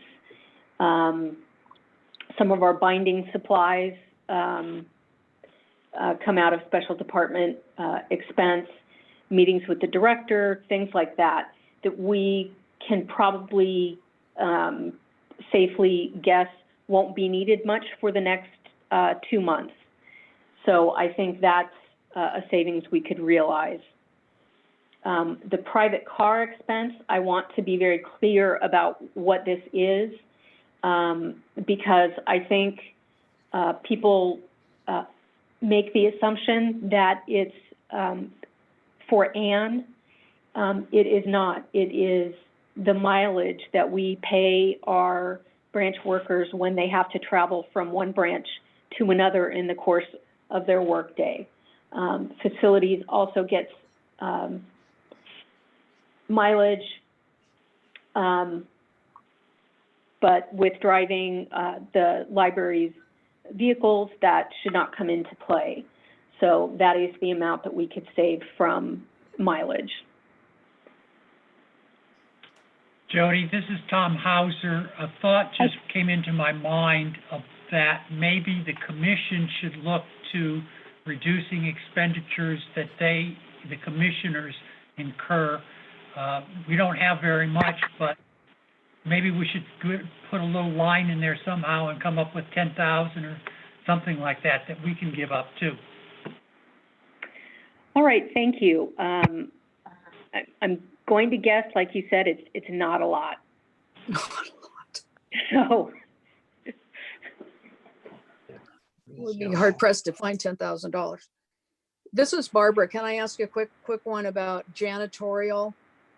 Is that going to go down any at 30-some thousand a month? It seems like I think I've asked this question a couple of times before, but I'm surprised if we're still having the janitors go into all the branches and do all the stuff that they were doing when we were open. they're not going in there daily to clean the restrooms or empty trash. They are doing that at headquarters, but at none of the branches.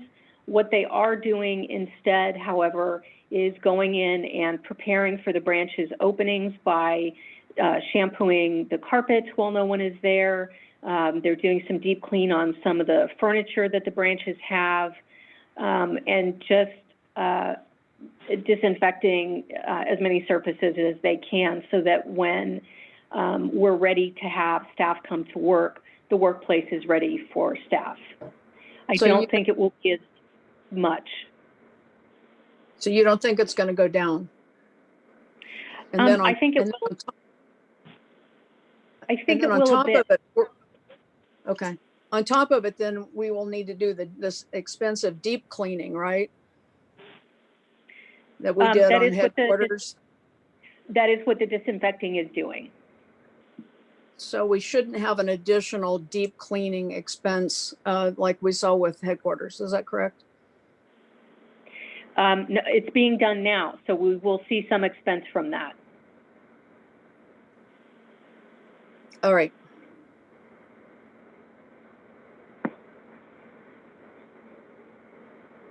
This is Deborah. I would also assume that though, as the time goes on, we do open the branches, we're going to need to be doing more cleaning just to keep things clear of the virus. So I can't imagine that we're going to save much money, frankly.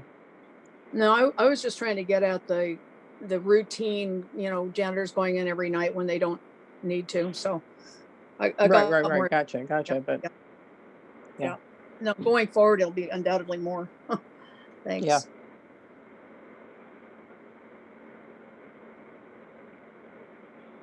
Okay, could we go down one more page? On this page, you will see options 2 and 3. Option 2 assumes a 1.5 loss in property tax funds and a 15% loss in sales tax.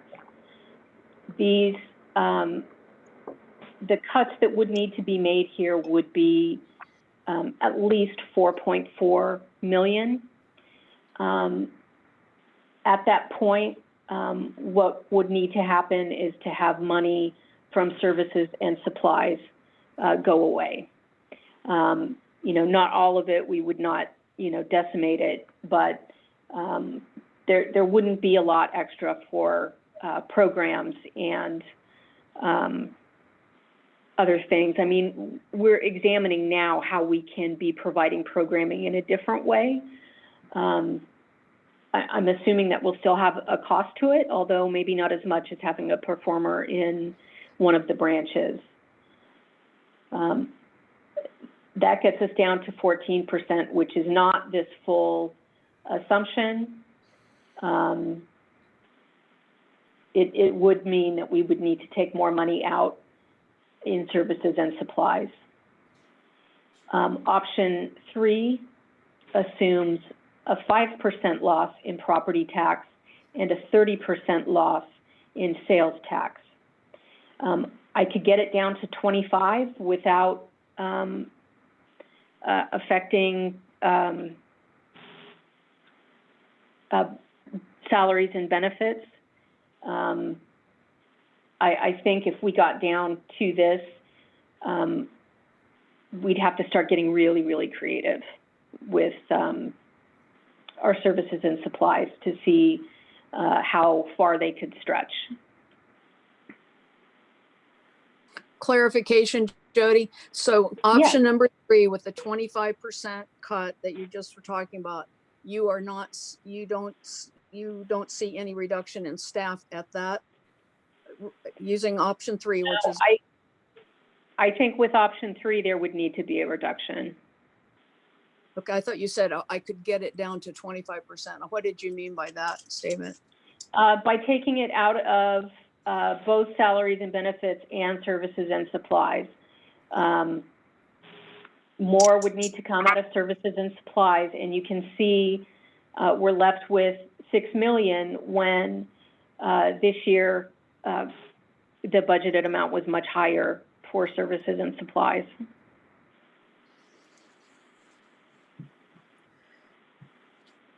Okay, I have a couple more comments, but I'll wait till you get farther along. Thank you. These are the only options that I'm putting forward at this point. If you have some comments on them, I'd be happy to hear them. Well, this is Barbara. I'll just, since I jumped in before, of course, there's a midpoint, between option 2 and option 3. I mean, we're all guessing at this point, kind of flying blind. There's a midpoint, which would be my little rough calculation about, reduction of like 5.6 million. There's some other aspects that I think that we need to be concerned about and look into further. And I'll just do 2 that come to the top of my head when we were doing this. One is that benefit costs, for sure, health insurance, we're going to see an increase in due to, the tremendous loss the healthcare system is going under. I mean, the other jurisdictions that I've talked to are anticipating significant cost increase to their health insurance, at least that. And then there are CalPERS, because CalPERS, they use an investment formula, expecting 7% return, which of course markets crashing and stuff. Who knows? They're going to experience some pretty tremendous losses. So they'll be, spread out over time and stuff. But I think there's just more thinking that we need to do about other things that are going to cost more, besides this. And I'd just like to put some more thinking into those kinds of things, because they're going to be significant. Thank you. Thank you. These next 2 pages were put in for the sole purpose of answering the question of what Sunday hours might cost. This is not a plan that has been vetted with any staff. It was something that was put together by our public services division directors because people were wondering at the cost. And you can see the cost is $919,000 for 6 months.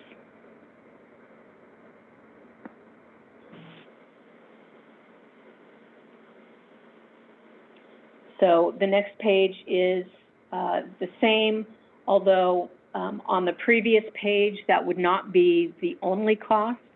there would be an additional 15% increase to facilities budget to take care of the things that they usually take care of, the maintenance, the repairs, the landscaping, and that total was $839,000 in addition. Okay. We actually don't even need to look at this one. This was just put in for your reference, but again, it's just a very early draft. Okay, so these are what I could find in Ken's files. This is what your surplus reports looked like before. So if you are comfortable with this format, here we have our restricted funds in the amount of $4 million, our committed funds above total $15 million, and that includes the OPEB trust, which now can come down to $750,000. And then the use of an additional year of the tax surplus. Last year you saw the 17-18 numbers. This is 17-18 and 18-19 combined.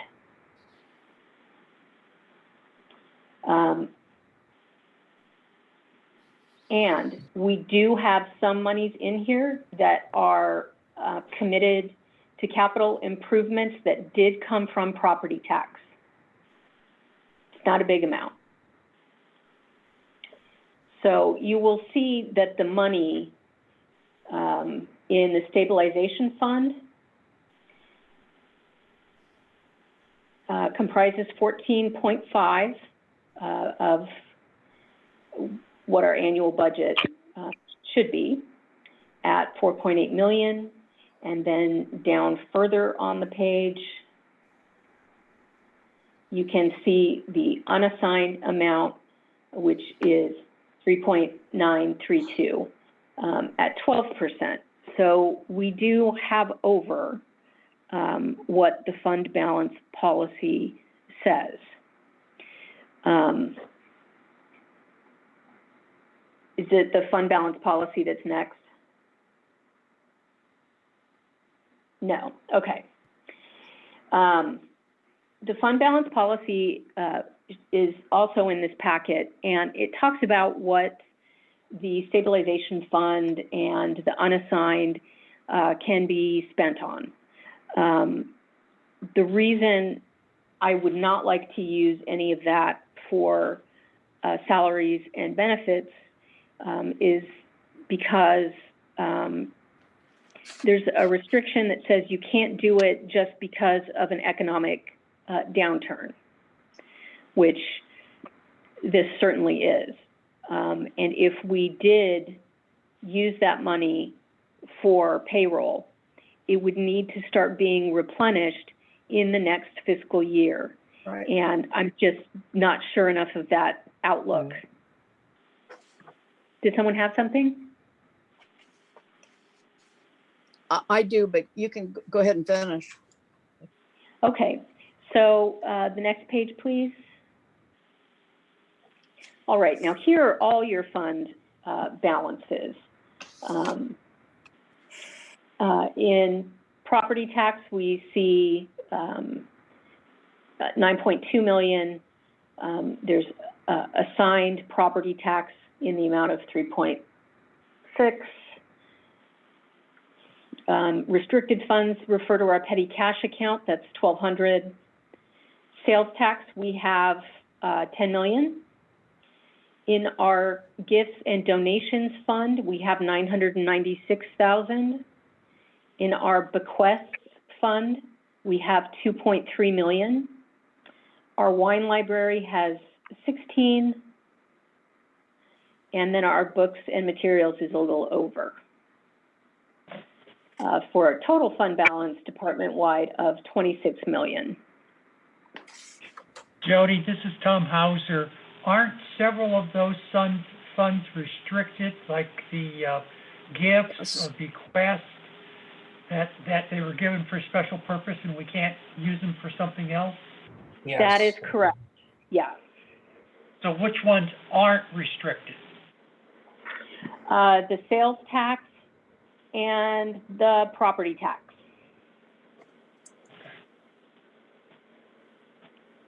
Just those.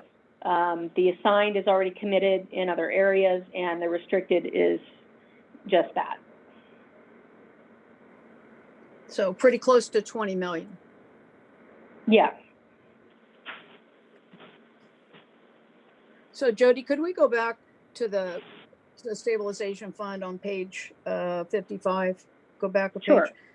So we're supposed to have, based on our fund balance policy, which I'm always harping about, 15%. That's our minimum, and our goal is 20%.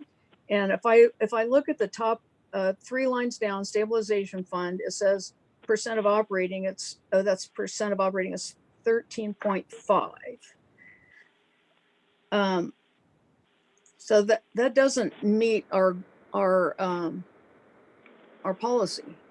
But anyways. So are you saying currently we haven't met our policy on the fund balance reserves? Is that if the stabilization fund is the only fund that you consider to be our, I hate this term, but rainy day fund, then yes, we have not met that this year. However, my assumption was that you also considered this unassigned as part of your rainy day fund, in which case we have more than 15. Okay. And so that unassigned on this page then is basically is 3.9, like $4 million. So Yes.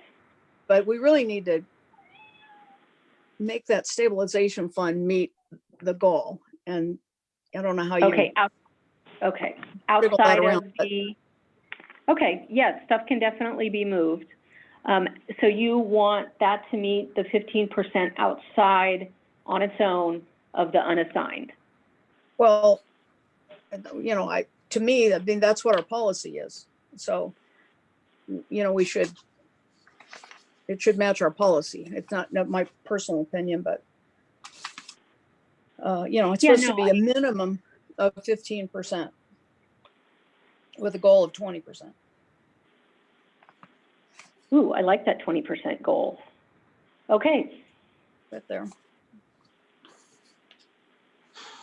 And since we're talking about the fund balance policy, Jody and I talked about this a little bit, but it's clearly time to look at this again. I think the Finance Committee leans to look at this again. We adopted it back in July of 18. And the segment on there about, Jody's correct, if we use some of it, we got to pay it right back in the next year. And of course, we're looking at a pretty dark year next year. So, but one of the aspects to it talks about just the property tax going down. It doesn't reference sales tax at all. So I'm suggesting we do take a look at this policy again soon, Finance Committee. Thank you.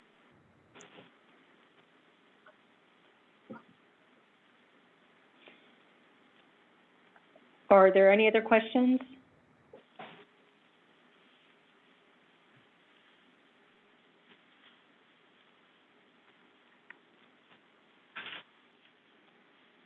Okay, that concludes my presentation. This is Tom Hauser.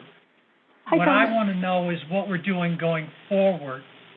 And one of the things I suggest is the Finance Committee needs to collect various governmental entities' expectations or projections on property and sales tax losses and come up with some figures that we think are correct so that the commission can base a decision on that.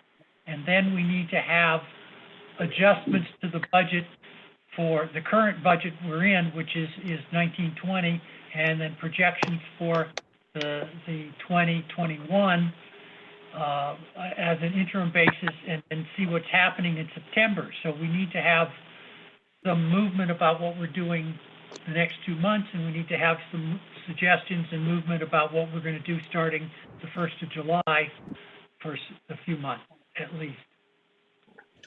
And to do all, and if we're going to change the fund balance policy, we've got to vote on that. We've got to agendize these things and have meetings. So when are we going to do that, and how are we going to do that?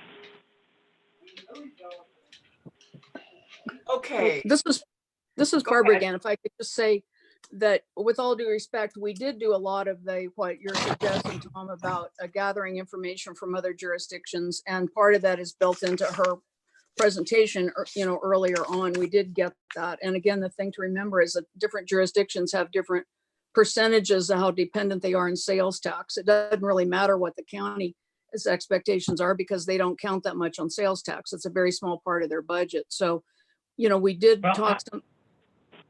talk about that a lot on Friday. We could certainly have a list of all the things that we have. And certainly there's just this overall sense of, flying blind. So we're going to have to do some certain amount of our own, best judgment about going forward. It seems to me we need to decide what we're going to do for the next 2 months to finish this budget year out. And at the same time, figure out how we're going to deal with the next budget year, especially since in some ways we don't have enough information to really make that. So do we need to separate these two things that we need to do? Taking care of the rest of this year and deciding what we need to do with it in the way of making adjustments or how we're going to do it. And then what are we going to do with the upcoming one? How are we going to define it? What do we need and what do we need to have as our timeline for making some decisions? Grace, I'm going to agree with that. I think we need to separate the two decisions. And obviously there's a great deal of urgency around what we're going to do the rest of the year. I'm just going to make 2 points. One is in terms of figuring out what we're going to do with the current year, I'm troubled by the lack of consistency in the expense figures.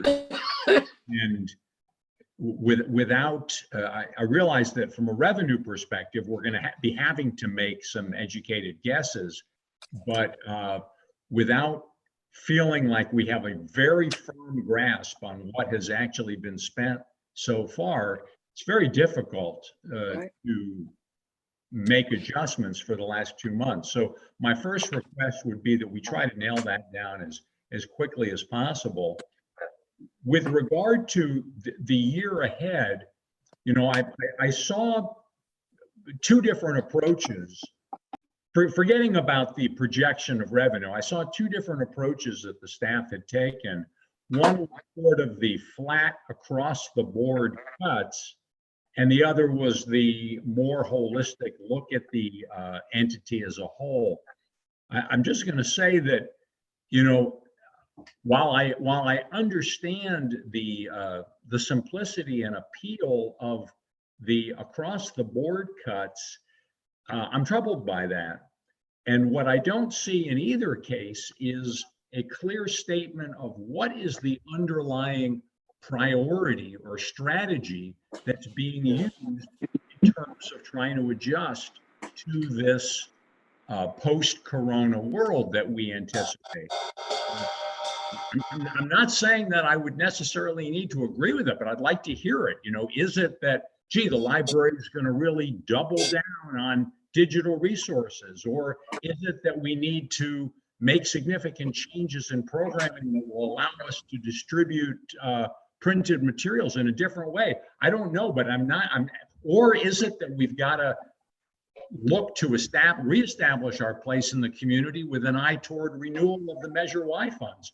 I'm not hearing any philosophy that's governing why are we making the cuts where we are. Without that, it feels like we don't have a good basis for making a decision. Well, one of the things that we talked about at our workshop was establishing priorities for, the next couple months and then beyond that. We also were going to discuss unintended consequences, which is something we haven't really touched on tonight.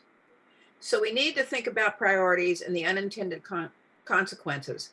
And in addition, yeah, I mean, I think a couple of other people have expressed a need for a firm figure as far as expenditures have gone to date. So my proposal is, you guys are going to love this one. What if we meet again in 1 week and go through our priorities, think about them between now and then?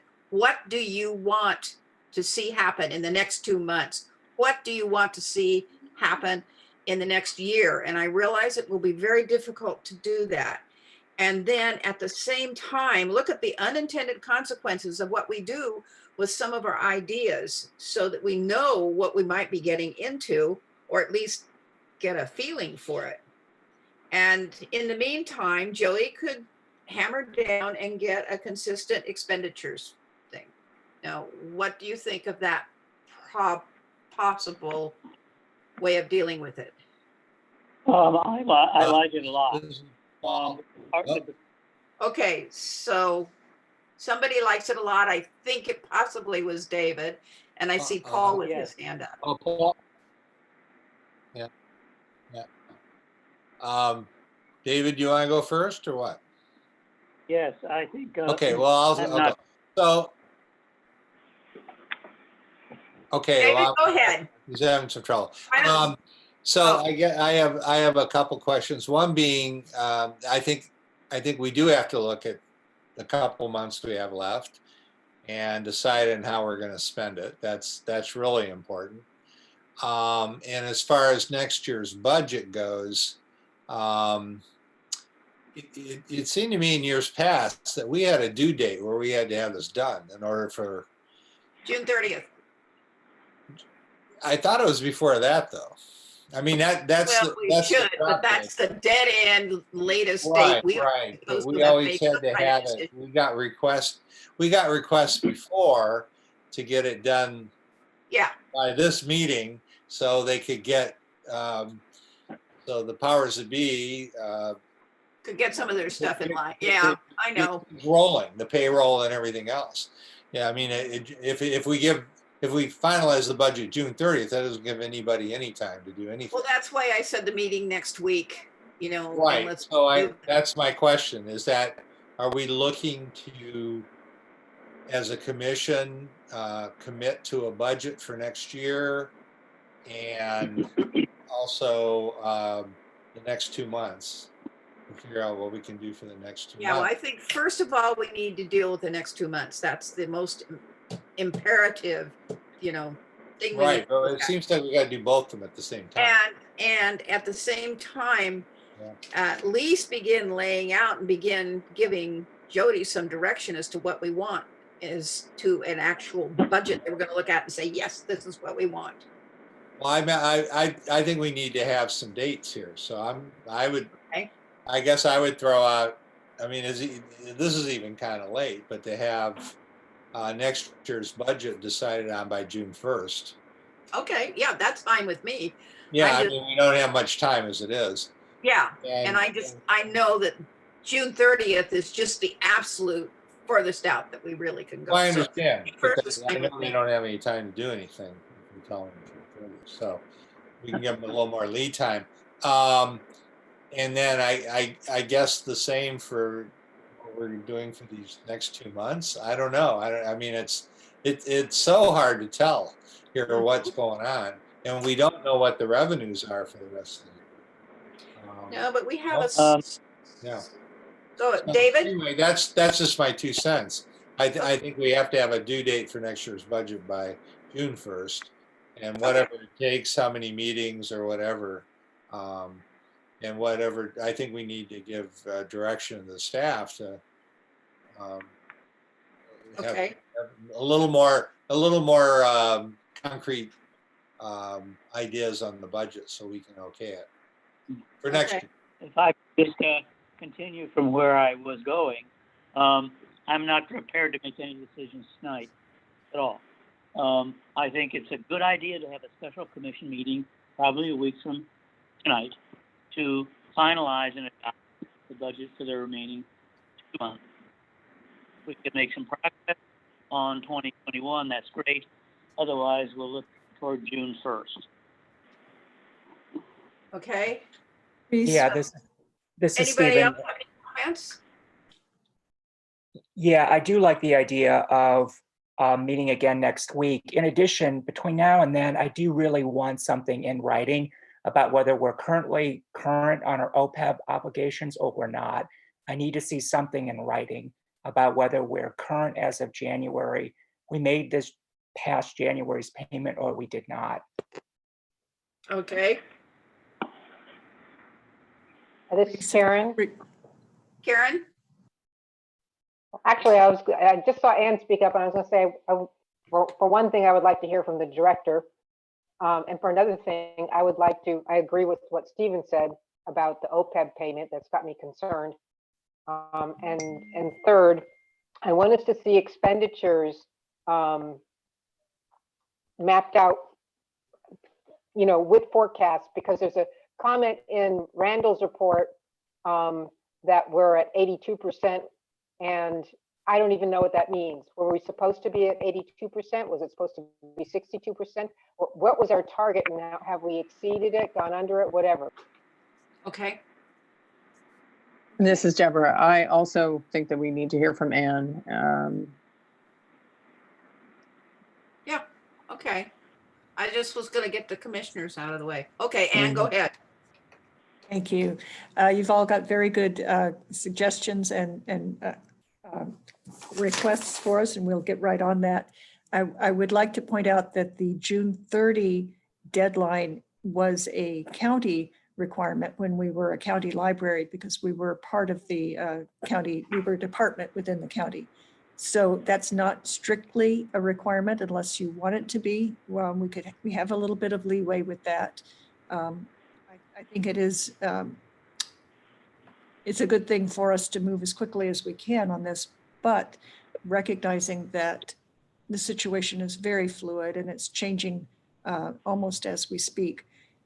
I think you would be completely safe if you chose to pass, for example, option 1, which is, I think, quite conservative and will get us through the first part of the fiscal year. And then you could reevaluate in September and come up with a more finalized budget at that point. Any thoughts or comments? Ann, I'm sorry, what's option 1? I see option 2 and 3. I don't see It's option. the page before that. I mean, it's a couple of pages before the option 2 and 3. Yeah, Could we you can give us scroll a back page up to that. Mhm.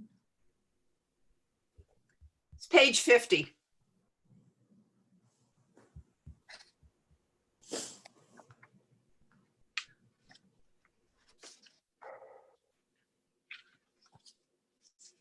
And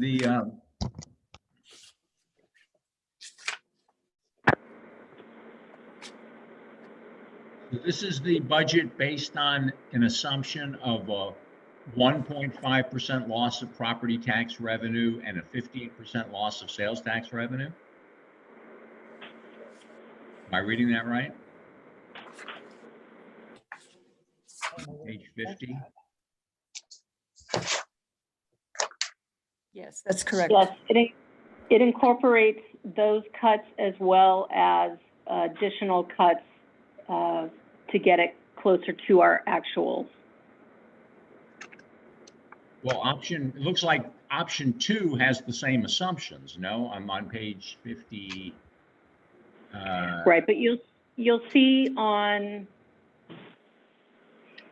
and the total cut from that budget was 14.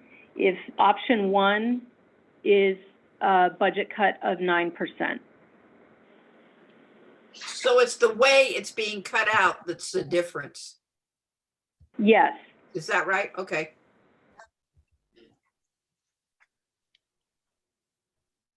Well, I'm certainly willing to consider that, Ann, but I would, and this is maybe a discussion for next week, but I would like to hear the philosophy or strategy about how the prioritization of cuts was made to get to that. It looks like it's just, it's not across the board, right? It's or is it? This is the across the board. Correct. I think, Andy, I think somebody said in there that the percentage was based on the percentage of what they utilize of the budget anyway. So in other words, That's correct. PS, public services, they use 37% of the budget, so they have to cut 37% of theirs. This is the flat, yeah, I get it. Yeah, and no cut strategies have been decided upon. So.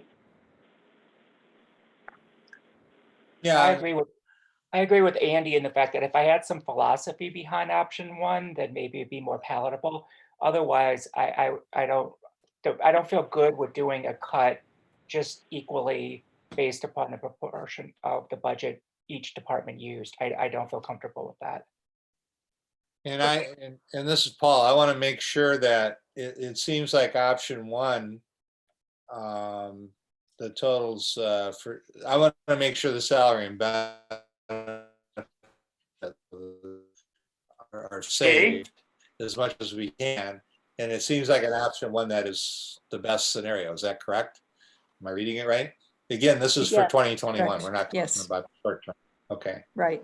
Yeah, and I'm concerned about that, and I want to make sure that we can always revisit it, as you said, Ann. And so, I always tend to go to the worst case scenario, but for the 2 months, I think this is reasonable, and then of course, we're going to have further discussion on the 2021 and look at all those options. So right now, the question right now is for the 1920 option. That's what we're discussing right now, not the 2021. But Option one is for 2021. well, there is an app. Okay. Oh, okay. I thought before above that was funding. Yeah, it's kind of deceptive in a way. Yeah, sorry. Okay. So let's meet next. Let's see. Okay. My proposal is that we meet next week and we go through and we get the expenditures consistent, figure our priorities for the next 2 months and then for the year, and get the OPEB obligations, see where we are with that. Okay.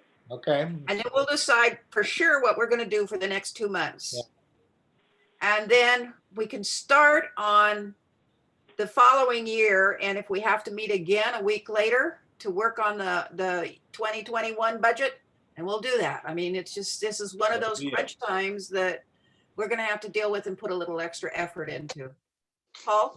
Could I have a request that we get some of I know the time frame is short to get this information to us, but the quicker the better.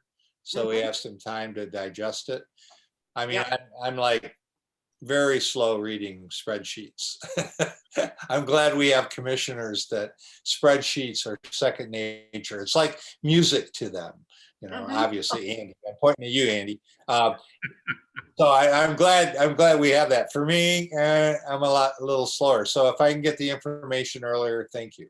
Okay. Can you do that, Jody? Yes. Okay, thank you. So is it agreed then by everybody? Just shall I go down the list and call your name out and figure out what we're I think everybody agrees next week, right? Okay, is there Why don't anybody? you just ask if anybody disagrees with the That's meeting just next what I was Monday? gonna do. Does anybody disagree with meeting next week? So are you doing Monday? Same time? Same. Is Monday this same time? Is that okay? Yeah. Okay, I don't hear anybody say, no, I can't. I have to look. Second. And I know. And I realized that we have an advocacy meeting from 4 to 5, so.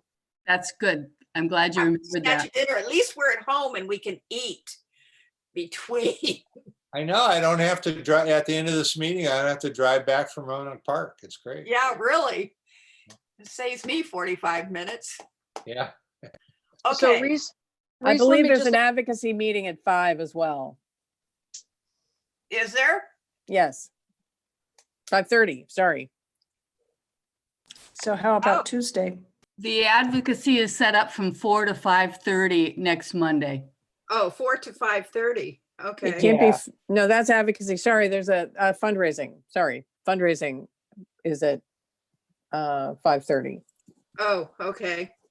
Can't we, Well, can't we do the advocacy meeting in an hour and then spend an hour on the fundraising and then go right into the, Is that all right with the rest of the commissioners? David? fine with me. Commissioner fine with Tolman? me. Okay, perfect. Let's do that. Okay, and we give you permission to eat on Zoom. Okay? Thank you. Because some of you, I know that's a long time and it's right at dinner time. So definitely, prepare yourself a sandwich or something and eat. Well, while it's we're on. beforehand, it's happy hour. Can we have bourbon? Well, I guess if you want, but just, I have to I'm cheap insist, drunk, so I don't dare. Okay, I'm gonna So we're gonna request, go ahead. I just request that everybody stop the video if they're eating. But, well, Stop the video. if you're eating, yeah. Leave the audio on. So you Yeah, can hear leave the- audio on. Well, yeah, think about that. But then, so just let me get to the priority part. All Yeah. right.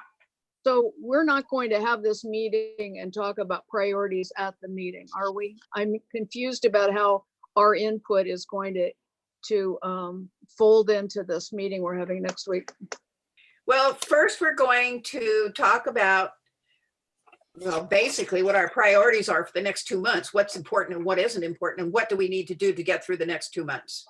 That's number Yeah, one. but- Number two, we will talk about priorities for the following year, but not necessarily set them in stone next Monday or next Monday.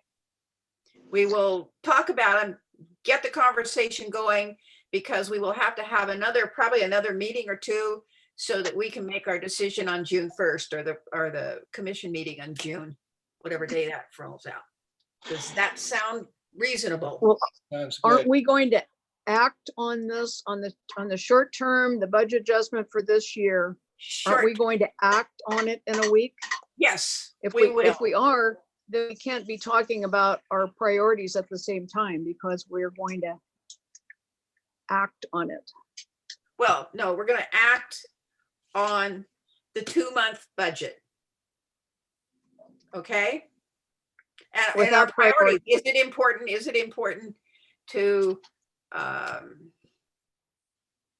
cut IT out completely? Love that, Vicky. Okay. Or is it something that, what do we need to cut in order to do this? And how do we need to look at our next 2 months? What do we need to do for that? Those kinds of priorities.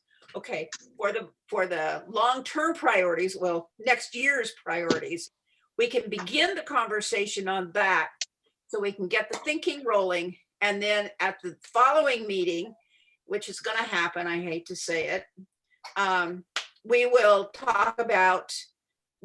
have those better in our heads so that we can discuss them and make some more solid decisions on the next year. So possibly, hopefully, we can finalize it at our June meeting. Does that sequence timeline make sense? We're asking the staff to develop some numbers and something for the last 2 months without our priorities because we haven't told them what they are. This may be, Our moot, priorities but- is to survive. Well, I know, but you're asking us to bring priorities to a meeting. It'll be too late by the time we meet next week because the staff has to have something to work with. Okay, but we've already told them sort of what they need to work with in order to get us through the next 2 months. What does Ann have to say about this? I would recommend that you let us develop some priorities for what needs to happen over the next 2 months, because we understand the operational needs of the library. We know what the priorities of the commission are in terms of what you gave us previous to all of this happening. And we will try to mesh the two together to make a plan that is has the minimum amount of pain, shall we say.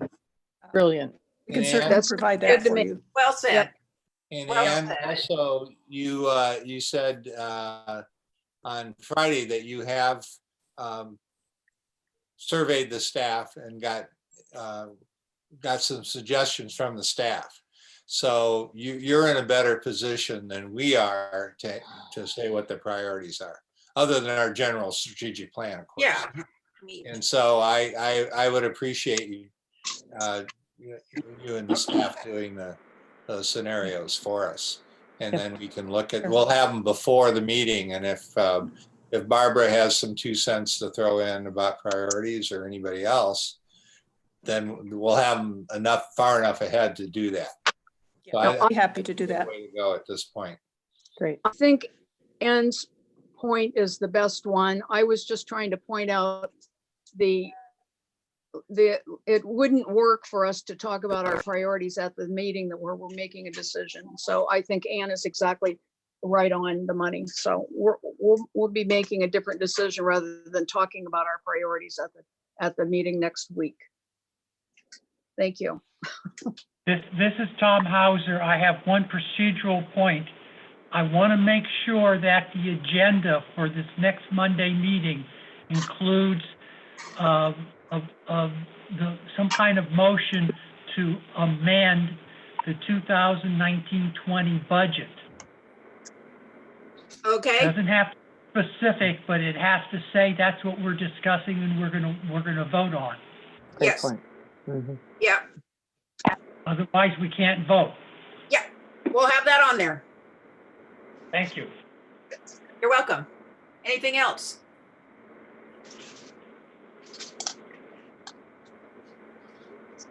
Okay, we've got a plan, sort of, and we are finished with that at this point.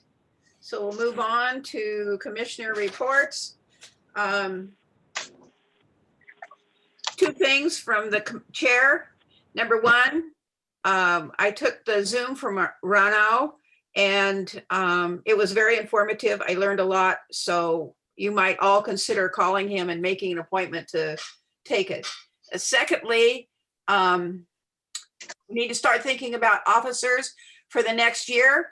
Would you be willing to serve, or is there somebody that you would like to see in either the chair or the vice chair position?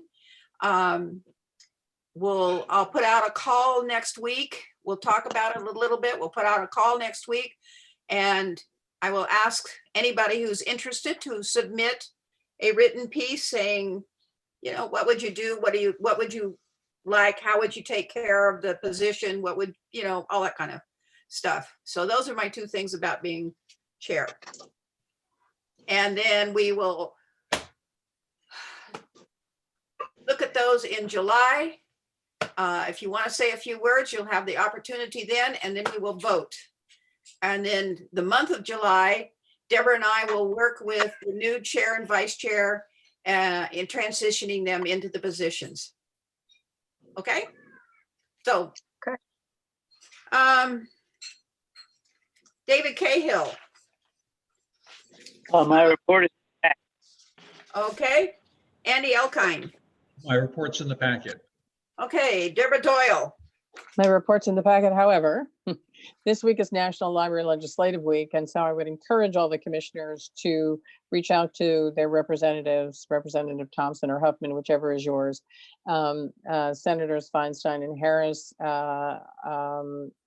Reach out to them as well. Just last week, the American Library Association wrapped up a campaign to build Senate support for emergency federal funding for libraries. Both Senators Feinstein and Harris signed, so that was really a great piece of news. They're both usually very supportive. And then finally, this Thursday at 10 a.m. Pacific Standard Time, United for Libraries, which is the division of the American Library Association that is for friends, trustees, foundations, commissions. They're doing a free webinar about how non-librarians can support their libraries and participate in National Library Legislative Week and during COVID-19. I'm going to be moderating that, so I will send through Jane a way to register for it. But this is a time that we should really make sure that we're touching base with our legislators and making sure that they are aware that even though many libraries are closed, most libraries in California are closed, they're still doing excellent work for their communities. And we just want to make sure that they remember us when they're thinking about dividing up the funds. Thanks. Okay. Tom Hauser, No report. Paul Heavenridge. Paul? Sorry to unmute myself here. I have no report this week. All right, Barbara McKenzie. My report is in the packet. I just add a quick thing. After I sent that in, I received the suggested language from Ray and from that Deborah had weighed in on the letter to send to our elected officials. So I did modify it and send it to our elected officials here in Rohnert Park. They then asked me to speak to the city council meeting last week, which I did, give an update. And then they gave me the certificate for National Library Week. So that kind of missed the cutoff on the report. Wanted to thank Ray and Deborah for that letter. I thought it was really good.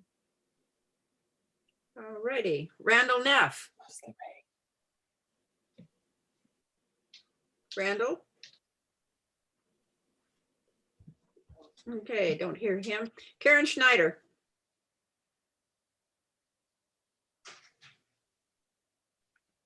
Who went home?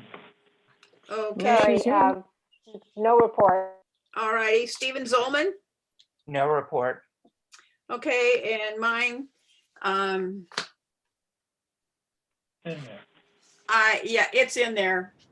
I did want to say thank you all because I did submit a letter of termination, whatever you want to call it, as of the 31st of July for my appointment as a commissioner from Cloverdale. I do have somebody who's very interested in replacing me, so that's good news. I'm excited about that because I was really worried I wasn't going to be able to find anybody. But I just want to thank everybody for giving me the opportunity. And I'll probably say this again a couple of times, but it's a great way to end a journey with libraries. And I've thoroughly enjoyed myself. So now. Not an end, a new beginning. Yes, absolutely. Moving on to committee reports.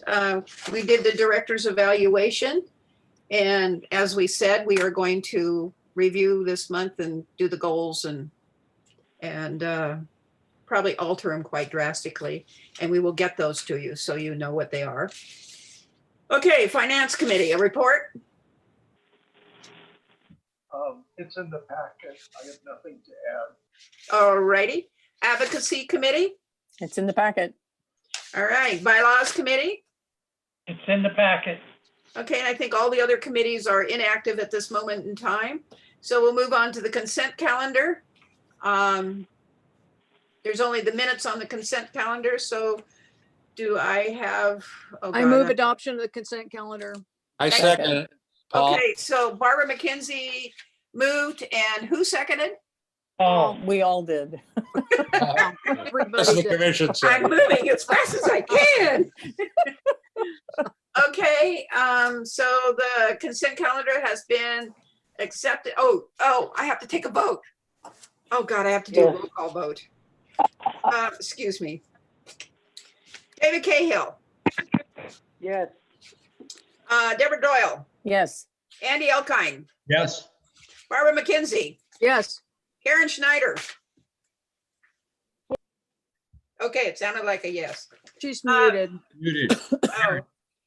Paul Heavenridge. Yes. Oh God. Stephen Zolman, Yes. Randall Neff, Yes. Tom Hauser, yes. Reese Foxen, Yes. Oh, did I miss anybody? Okay, I'm just trying to hurry and get you guys out of here. Okay, so we're down to the last item. Ann Hammond, it's the Chief Operations Officer. Right. So Jody and I have discussed this, and we feel that under the circumstances with the economic uncertainty that we are facing right now, we would like to pull this item. Okay. So, Could I just